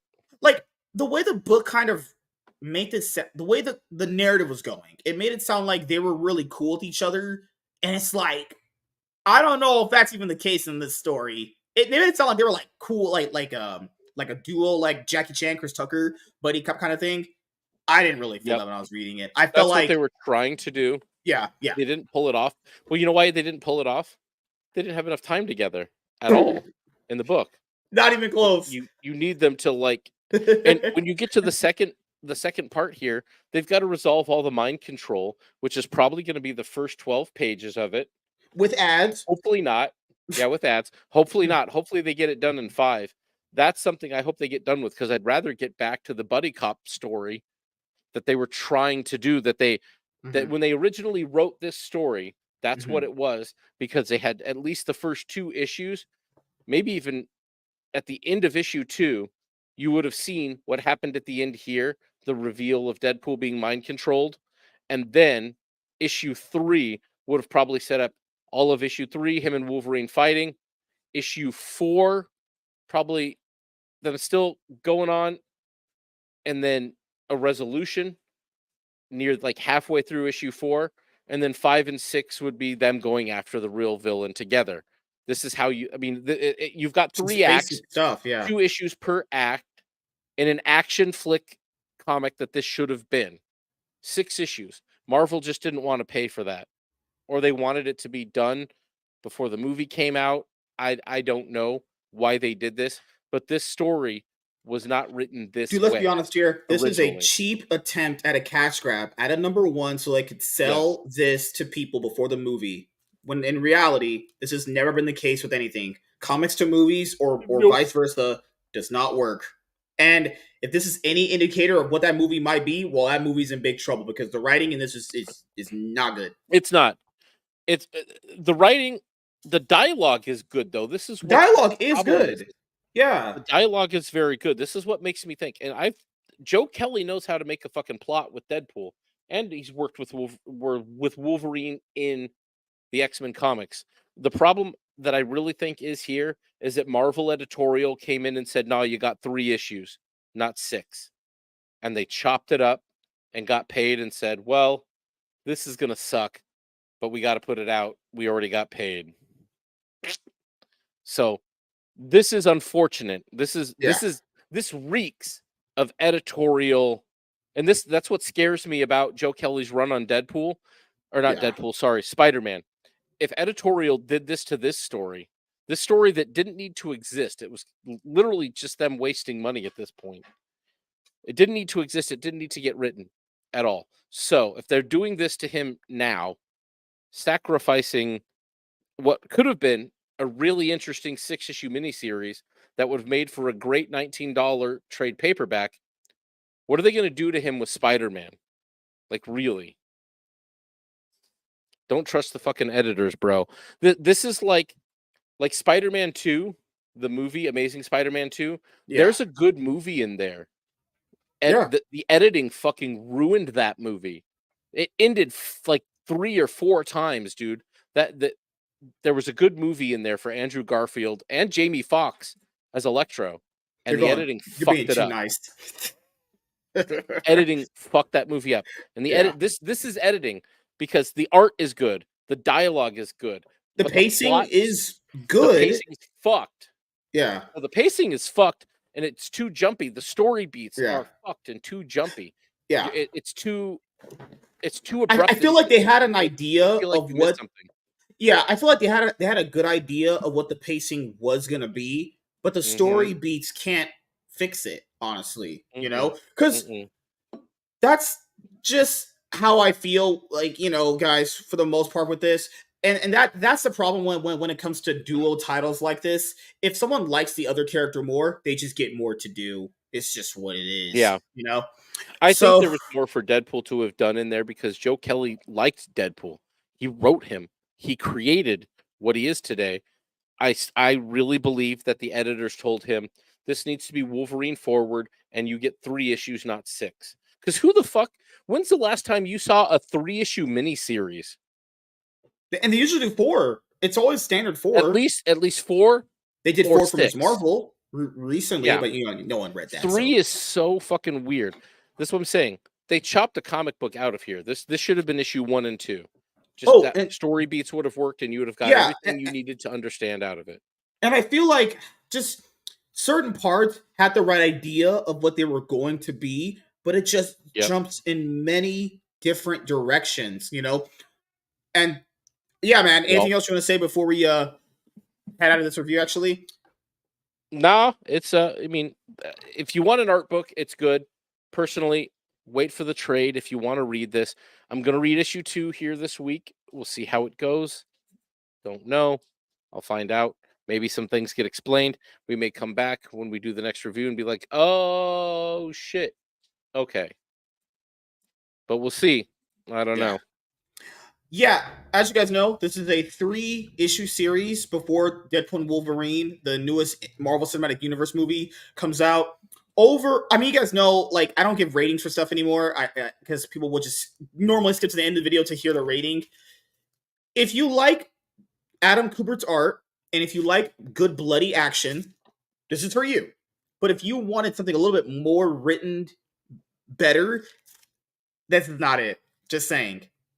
If I was just rating this off art alone, this might be in the top 10 best books of the year. But that's not how we do things here. And that's just not how you would rate stories like these. The story is, there's a good story in here somewhere. I'm just hoping issue number 2 gives me that. Because I like this idea, but it's just, if this was trying to grab people, it's just not there.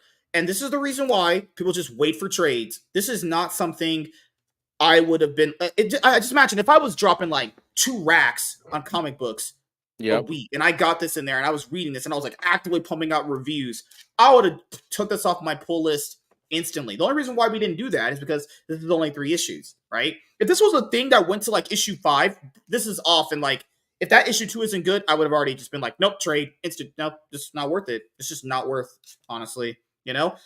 So yes. If you guys want to check out Professor Savage Dad's, Twitter account, YouTube channel, follow the links in the description box below. And if you are a returning viewer or new viewer, subscribe to the channel. If you have not already, leave a like on this video if you enjoyed it. Comment down below. Also, make sure to hit the notification bell. That way you guys can get notified whenever I upload a brand new video or go live. I'm MSK, aka Master Swag King, and I'm signing out, guys. See you guys later. Peace. Deuces. That was pretty good. And if you guys know, coming up the Wednesday, we're doing Transformers Robots in Disguise volume 1. Actually, hopefully this is better, well written than this. Hopefully, because this is as written as if that is written like this, I'm snapping my neck. Ugh. All right, give me one second. Let me put this over here. Ripazine, I have to review that. Let me put that over here. Rip a Queen. Ripazine, I gotta review that. Ultimate Black Panther stuff. Ultimate Invasion. Ultimate Spider-Man stuff. Let me put this all together. Alright, so that's the stuff I'm doing in order. And then we have the Transformers book I have to cover. So let me just get my bookmark out. I did like that Eminem ad right there. That was actually pretty cool. I like that. You know you're all about that purple M&M. Want to get Isn't up that in the it. trans one? I have no idea. Maybe. Oh, because we were doing a review, so I Parker Luck. What's that? What are your guys' thoughts on Kelly replacing Zeb Wells? I'll be honest here. If his writing's anything like that, the series is still not going to be. Dude, I really think that had a lot to do with the editors, man. I think the editors fucked him on this book, and I think the editors are very likely to fuck him on Spider-Man because Marvel fucking hates, abso-fucking-lutely hates Peter Parker. So does he get to do what he wants on Spider-Man? Probably not, because they fucking hate Spider-Man. They hate Peter Parker. They're not going to let Joe Kelly. They're just Joe Kelly has some Joe Kelly from his time in the past. They didn't even let Joe Kelly in that book put Deadpool in it to be a main character. I just only could imagine what the other Spider-Man characters are going to be like in his Amazing Spider-Man issue number 51. I think Joe Kelly can be very fun. He can do some dark things as well. But when does he inherit Spider-Man from a long time ago? Wells? Let me see when he inherits. Soon. I think it's issue 51. Because I know Zeb Wells is issue 50. So let me see when is Zeb Wells going to be off? They have the Amazing Spider-Man annual #1 coming out this week, and this is by Zeb. No, that's by Derek Landy. Who are they hiring? And are they just gonna write? This is why the books suck. Perpetual Z-listers. Who are these people? Who's doing the art? Okay, The Amazing Spider-Man 53. Amazing Spider-Man 53. All right, The Amazing Spider. Yeah, Zeb Wells' idea for Spider-Man was to turn him into the Green Goblin. Yeah, that's just so bad. And it's just so stupid. Look, God, the media is so bad. The advertisement for his new trade coming up is, I'm not going to shit you guys. This is how it's going to be read. Zeb Wells' highly talked about Spider-Man run reaches a climax with the return of the Green Goblin. No one's highly talked about. You know that it's not highly acclaimed, highly rated, highly loved. It's highly talked about, which it means that's just a nice way of saying everybody ratioed him. Everybody shit on it. Yeah, we talked about it to shit on it. That's Yeah, why people in the comments are like, talking about highly Zeb talked Wells. about by who? Who the fuck highly talking about this shit? People making fun of Zeb Wells fucking. The only way I'd Or- ever go over the Zeb Wells stuff is if I have to put right now, the only way I'd ever buy Amazing Spider-Man, and I did back in the day when I didn't know who he was, I just bought his stuff in trade. I bought the first 2 trades where they made Amazing Spider-Man, and I know they're going to be at volume 11 coming up in November. So I'll have to probably just I can review these things for you guys. I like doing it, even though I might shit on this guy.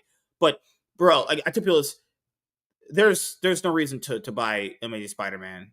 Just get Ultimate Spider-Man, guys. Just if you get Ultimate Spider-Man, that'll show Joe Kelly that he needs to write good Spider-Man. That's the only way Spider-Man gets better. This is the only way. So people just buy the other shit. Well, speaking of Wolverine, I know this is going to be a 4-part miniseries. Are you going to get Wolverine Deep Cut #1? The writer is Cliff Claremont, actually. So Really? next week. It comes out next week on July 3rd. It celebrates Wolverine's 50th anniversary. Iron! Go to your fucking comic shop and get this. Fucking bastard. I might look at it. I'll see. I don't know. Wolverine Deep Cut #1. That gotta give it. Art looks good. Who's doing the art? For this cover? Who did the art for this cover? This Phil Jimenez variant. David Yarden variant. I'm not fucking hell. These names. Carlos Fabian Villa. Phil Jimenez has been around a minute, but the other ones I don't know them. Cover artist. Who's Philip doing the internal? Cover colorist Sebastian Chang. Artist Edgar Salzer. Chris Claremont. Lockhead. Storm. Sabretooth. Yeah, I'll get this. I mean, it's gonna only be four issues. It's whatever. I'll be in issue 1. There's issue 1. If this doesn't drag me, Chris Claremont, you better be writing some good. I mean, if they brought him on for this special, I'd imagine he's gonna write a good story, at least for issue 1. So.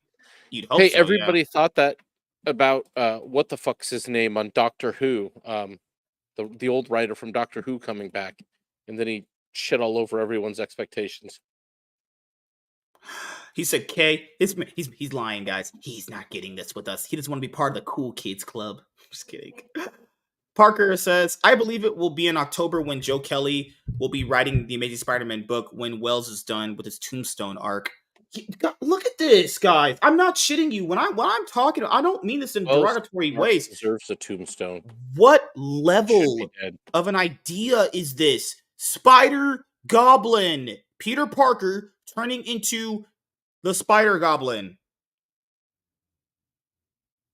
Again, who's writing that? Is that Zeb Wells' end of his arc? Yeah. They hate editorial and everyone else. Hates him. CB Cebulski is just ruining Spider-Man. This is the flagship Spider-Man run. This is the flagship Spider-Man run. And it's this bad. They'll leave him Green Goblin for like a year and let Miles come in and be the actual Spider-Man and Amazing for a year to see how it does. That's what they're going to have Joe Kelly do. And then the book is going to fall through the floor and Joe Kelly will probably never bother to write again. That's my prediction. Fucking what the? They expect you guys to invest $4.99 for this? I wouldn't pay 3 pennies for that. $4.99? And people better understand. Well, it's just $4.99. Okay, people. If you have multiple things on your pull list, okay. So last week, because there was a lot of stuff that I picked up, and I found a more effective, cheaper way to do it outside of eBay. Now, I found a shop that I'm just gonna have and get all my newest titles from. Because it's super easy. The website's good. My total came out to $33. There are some weeks where I buy 2 things and I might be like $10 or whatever, right? Imagine there's weeks where you have to pick up like 10 different titles and you're going to have that on your pull list for $4.99. That could literally be anything else and it would be probably giving you much more satisfaction. Just saying. The we have the new X-Men #1 coming out. This is their relaunch after the Krakoa era. I wasn't really around for most of that. I'm not gonna bullshit you guys. Yeah. I was not. I'll check out issue 1. I have it on my pull list. It's issue 1. We'll see where it goes. I'll see who's writing this. Jed McKay. Jed McKay's writing this. So we'll see. Don't know him. I don't know who she is. We have Jed McKay, Ultimates, Daredevil. I'm getting Daredevil stuff in trade. Wolverine, blah blah blah. Nothing else, right?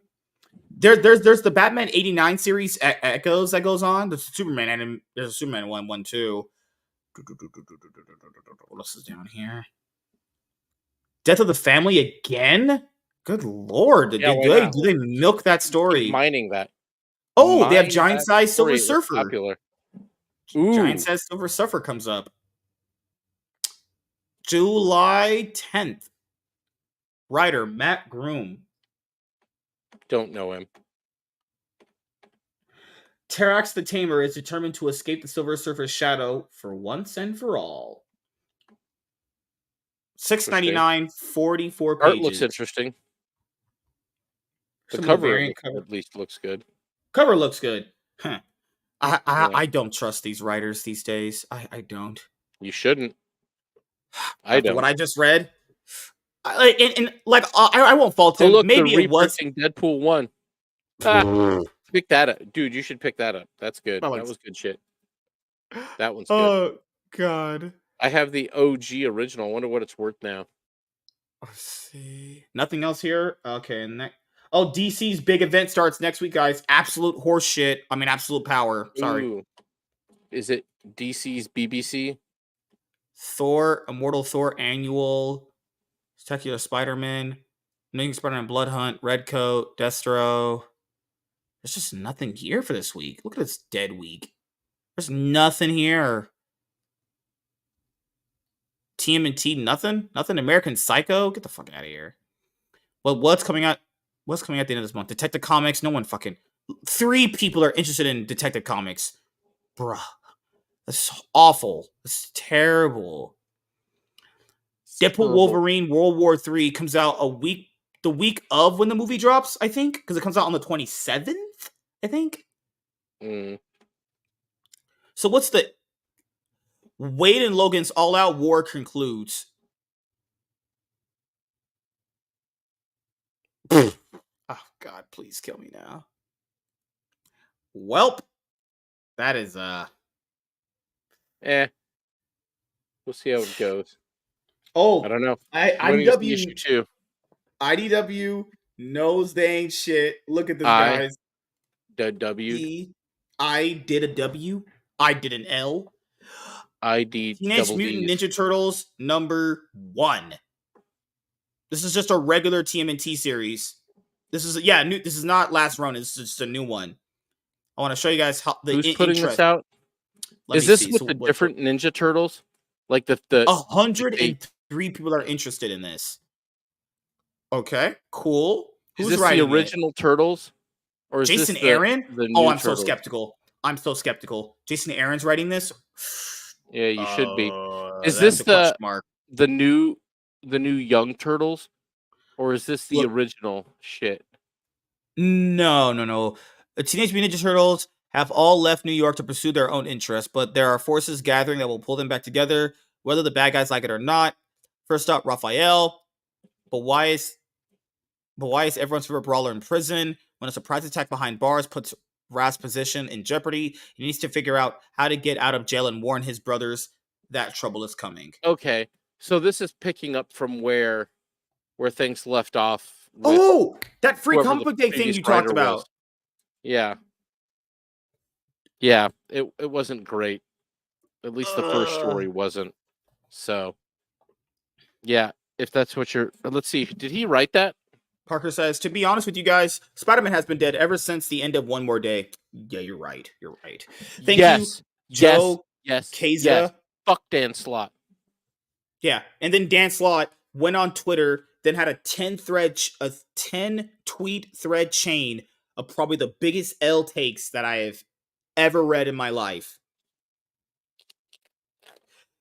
Good lord. Good lord, guys.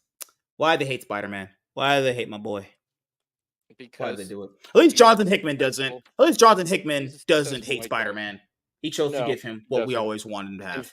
They I can must have always had to respect like that. fight him out of the editors or something. I don't know. I don't know. I don't know how.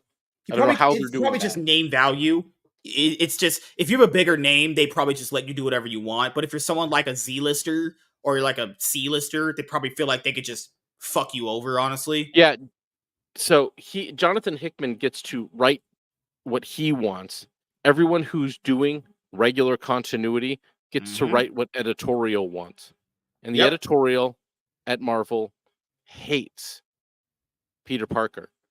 Because the It does editorial staff, surprise me they know that they can Marvel fuck lets over. them. Dude, the editorial staff knows they can fuck over a C to Z list writer. What are they gonna say? They have no brand pull. Like, what are you gonna talk back to them and get fired? Like, they know you want that job in Yep. comics so bad, you're gonna just allow anything. Yeah, honestly, you'll do whatever they ask, which is what Uncanny it is. I suppose. X-Men, uncanny, huge, uncanny, huge cock. Writers, Gail Simone. Oh yeah, insta nope. No, she doesn't do that. It's She just doesn't an write instant those. nope. What else is coming out this week? I'm just checking. I usually go a few weeks in advance to see what's coming out. I usually get a good idea of what I'm going to be spending that month. And look at all this, guys. It's not just the new stuff that comes out. People have to factor in all these reprints of shit people have already bought that they try to sell to stores. Face Smile editions, all this stuff. There are man. people that don't have those reprints. So they put them out because they're probably selling them. The rest of their shit they're not. Scarlet #3, Spider-Man, like it's just fucking god. Who reads Birds of Prey books? Get the oh no one's God, man. Storm is gonna be an Avenger, and she's gonna have her own ongoing series. I literally just by what we read with Wolverine and Deadpool likely to me are the only characters that can kind of hold their own in a solo series. Like, do you really want to read a solo series based around Cyclops and Jean Grey? They tried that with Storm, man. What's the 8th month? This is going to be July soon, so. They're rebooting all this stuff very soon. Yeah, Marvel is preparing for their big X-Men launch. I'm sorry, X-Men relaunch, as I should say. I love how it's called From the Ashes, like they know it was already dead. Okay, thank you. Hated it. Guess what, guys? You know we had Blood Hunt. What is this thing with Marvel and DC and wars? The next big event for them is Venom War. Man, what is with all these wars? Where is their obsession with war? They think it's war. Fucking already bored. Bored. Hated it. It's been boring. That's why. Yeah, man. Jeez, dude. Well, life for another about 10 minutes and then head out. But yeah, guys, I do enjoy reviewing comic books. I really do. But goddamn, do these new writers or previous writers that were like okay at best when they are given good titles, it's just so hard to get invested. Like, I can understand why people just buy trades. Like, some of this stuff, it's like a TV thing. It's just must see TV. Just must read comics. Like, you gotta get in right now to be in the know. It's like probably not. Nope. What am I getting? Just buy trades. Fuck it. Just get them. Just get this. Write this. Go get this. If you've already got Transformers, go get this. It's $14 on Amazon. You're gonna get 6 issues worth of shit, which you can't even buy the floppies at that price point. You're not going to pick these up. This sold out. And I think this was a one-shot or a mini. So you got 6 issues of this, 6 issues of Cobra Commander, 6 issues of Scarlet, 6 issues of Destro, and then you're done. And then you got the new YuGiOh ongoing coming soon. And that I might pick up a floppy for. I don't know. But just get this. Go read it. Oh, man. Everybody should. Oh, wait. Never mind. You can't pick this up unless you waited a long time. But unless you suck. I'm looking forward to reading this. Oof, excuse me. Like the colors, the action, you know. I look forward to it, man. I always liked John's art before. I haven't picked up any of his other books simply because of how long it looked like most of them had been waiting. And from what I read, whenever I looked it up, they hadn't been fulfilled. And I don't give a shit what you say about quality. I would have forgotten about this had I not just ordered it back in November. Mm-hmm. Had I waited, or well, what was it November of 23? So last year's Thanksgiving. If I'd waited as long as everybody else did for it, I would have forgotten about it. Been like, oh, look, it showed up, and I'd put it on a shelf, like I'm doing with all of these. And they'd go over here, and they'd sit on a shelf and wait to read if I get to them at all. And this is the thing that even Ripaverse is going to run into. But now he's got Good Ying dropping. I don't know when Horseman is supposed to come. I thought it was supposed to be in this summer, actually. Like, if he can keep that release schedule out, it'll be He said summer, so I'd imagine it should yeah. be next month, but Gooding got delayed, so yeah. probably not, yeah. But we'll see. I mean, as long as Horseman's still on track and things are moving along, then I wouldn't worry about it too much. I think it'll be fine.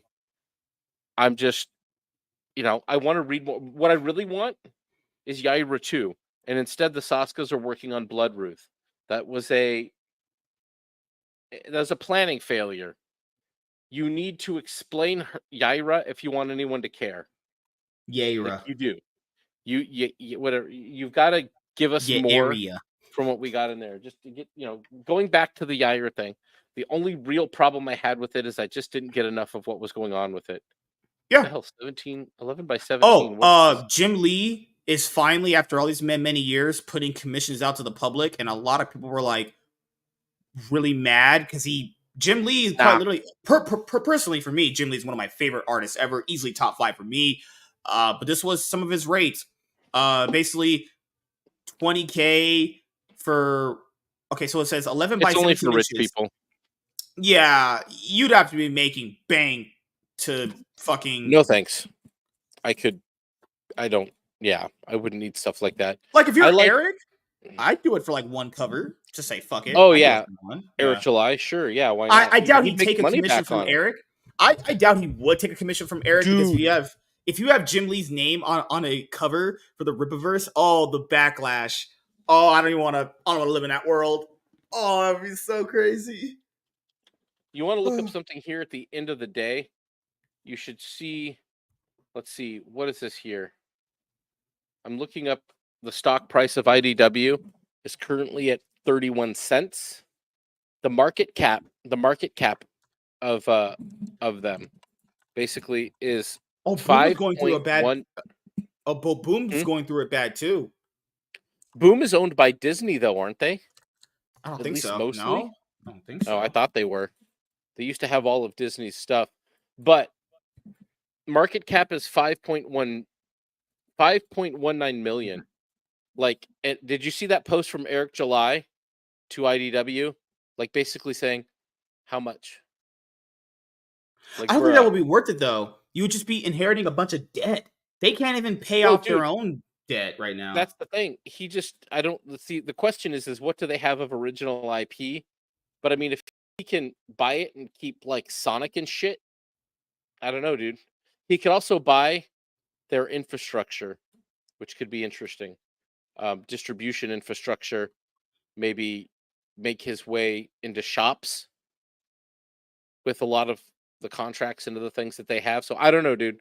I think it would be, if he could do it, if he could pull that off, if he could buy or merge or whatever and just buy IDW, that'd be fucking wild, dude. That would be very wild. Now, Paramount would break shit off probably immediately to their detriment, since I don't know where else they'd go. But, oh, damn. I saw some boobies. But, yeah, dude, I saw that and I was like, yes, buy IDW. Go ahead and do it, Eric. Do it. Buy it. get their warehouses. Then Riley will have to really spend a lot of money traveling all over the country to go to all the places where your stuff might be. Like, I just don't understand how it got this bad. Well, it's because they keep making shit that nobody wants. Like, Yep. I don't understand Making what bad people. stories.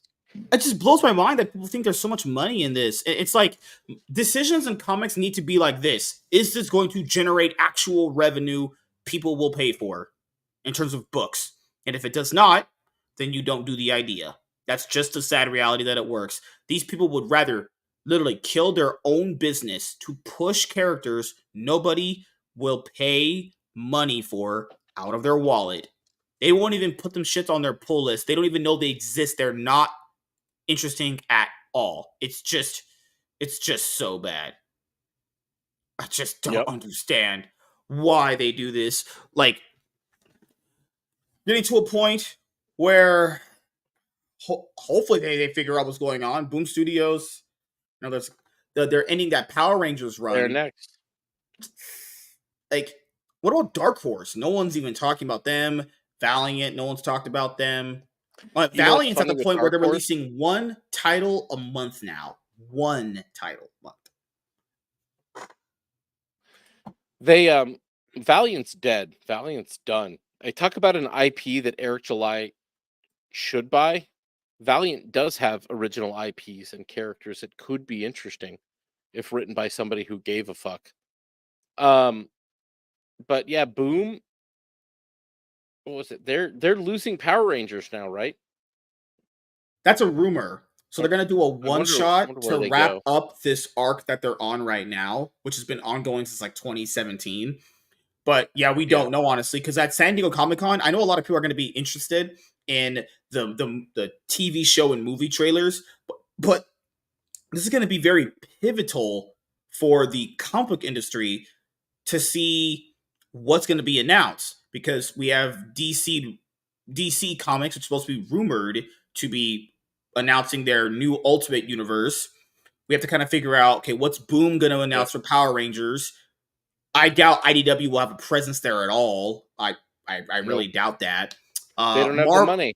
Marvel already basically blew their load last year when announcing like all these events and Spider-Man and all that stuff. I doubt Marvel has anything for Comic-Con coming up. Like, this is why this Comic-Con coming up is going to be really important.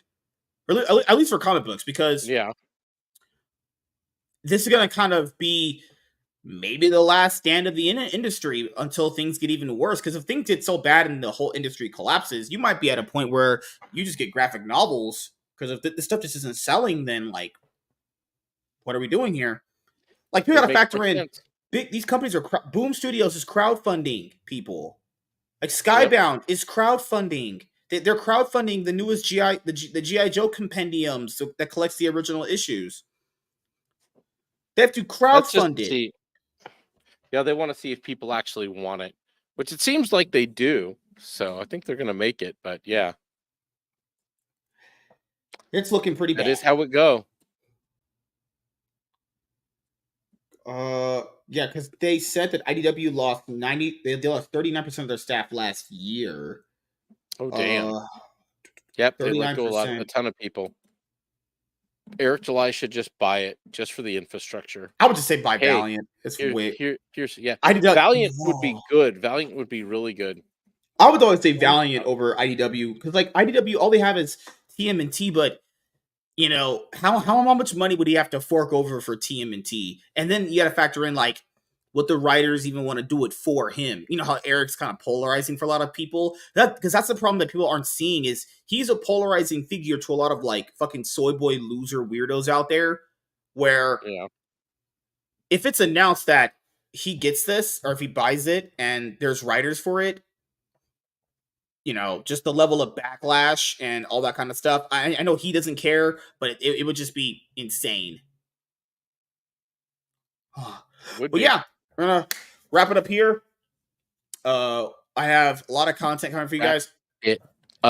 Anything you want to shill before we head out? Actually, no, because I'm still on hiatus. I mean, I am, but technically, you can go watch over on my YouTube and Rumble. Not my main channel, but my dad builds channel. I'm 3D printing a Gengar. A Gengar? That's no, not for you. Dang it. 3D printing a Gengar. This isn't something Gabe for you El to put in your Taib. butt. Gabe El Taib is having his own like little F&T meetup in San Diego coming up July 24th. Oh, cool. I already RSVP'd the tickets for me and another friend.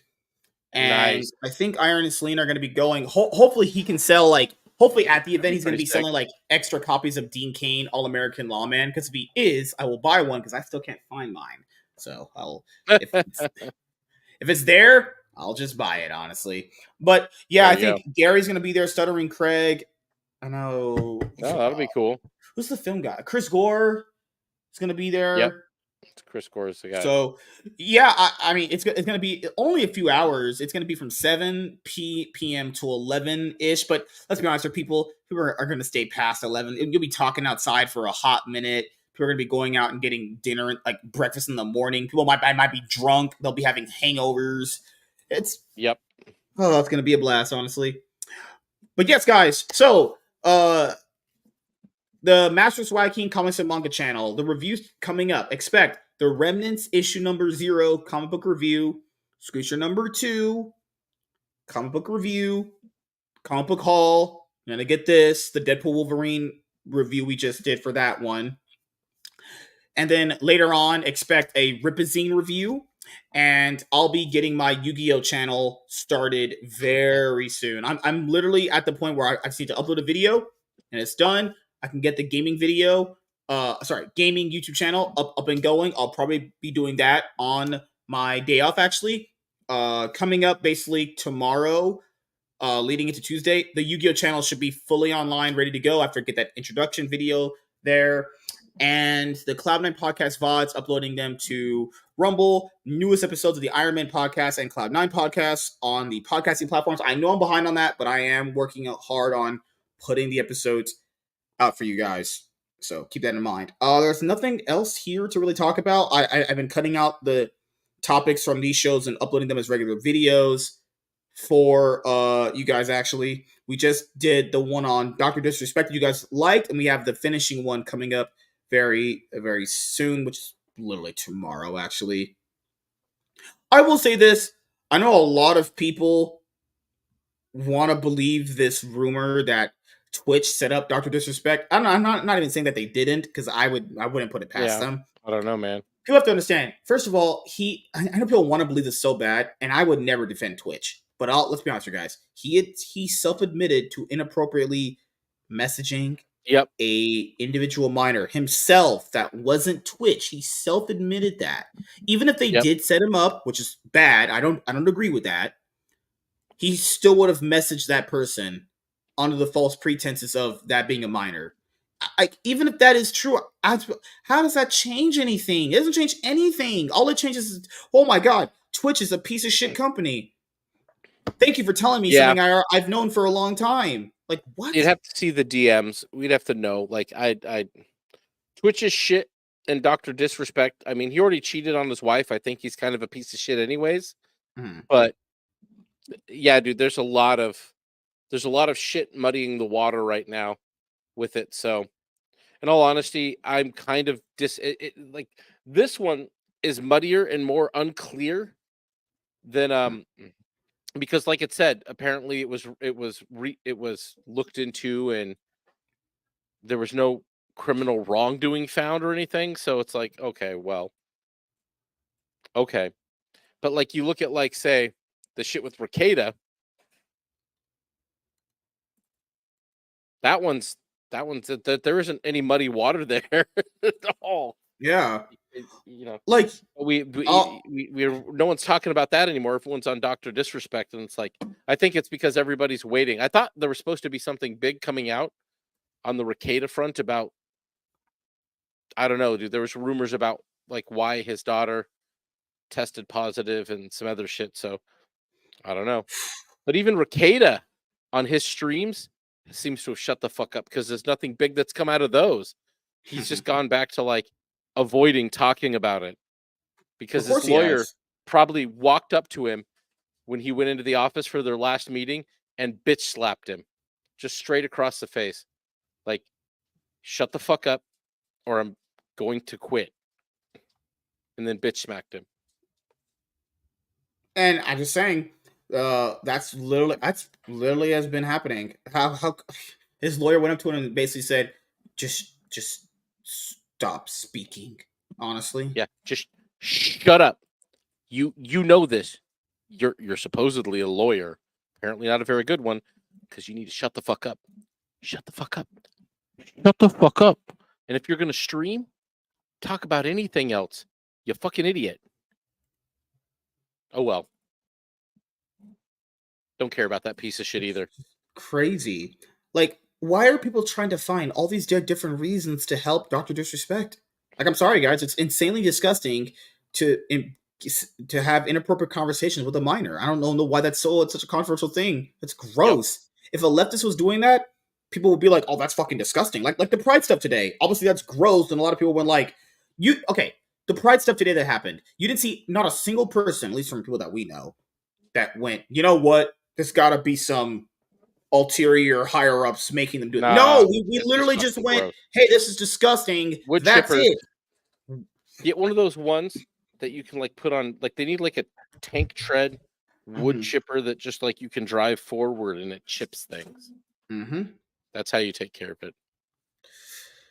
Well, guys, thank you for checking out this episode of the Iron Man podcast. I have a huge one-on-one set for Saturday. I've not announced it yet. I've only showed it on my league stream to Chaz, who the person is. It's a person you guys will really, really be like, damn, he landed that person? Yeah, I got EVS? Wow. Oh, fuck yeah. Can't wait to talk to that fat fuck. Fat fucks for life, dude. Looks like he ate 3 KFCs for dinner. The restaurants, not the food. The actual fucking restaurants he looks like he ate. God, it looks like he had fucking 2 buckets of that shit. Good Lord, man. And I will say this right now, and I don't know who cares if EVS while watches this. Well, I'll use a rip product, whatever, man. I have too much shit over here. Wow. This cover was probably redrawn a few times. Listen to me right now, everyone. I don't give a shit if it was redrawn by Jesus himself. I don't care. How many do you guys think the first draft of something is the first thing people go with in any creative outlet ever? If you think that, you're beyond stupid. Your opinion means nothing to me, and I know you're fucking retarded, and I know you know nothing about this process. I even know that, and I'm not even an artist myself. I've dibbled and dabbled in art in the past. Who cares if stuff is redrawn? Just drawing weird. Yeah, yet this one weird white guy on YouTube was going over like Rippaverse fan reviews. That's content for people. Not EVS. He was going over that guy's video, going over people's reviews. A guy literally went over Rippaverse fans' reviews of Gyra. That's content for people now. He was like, this covers have been redrawn. Let's just say they were redrawn. Who cares? It's not a big deal. Who gives a shit? These could have been redrawn by Mussolini himself, and I wouldn't care. Who gives a fuck? You guys don't think Jim Lee redraws things? You guys don't think fucking Adam Ross doesn't redraw things? Really? Who cares? Why do people make such big deal about things that are nothing burgers? Blow my mind. But yes, thank you guys for checking out this episode of the Iron Man Podcast, and we'll see you guys in the next one.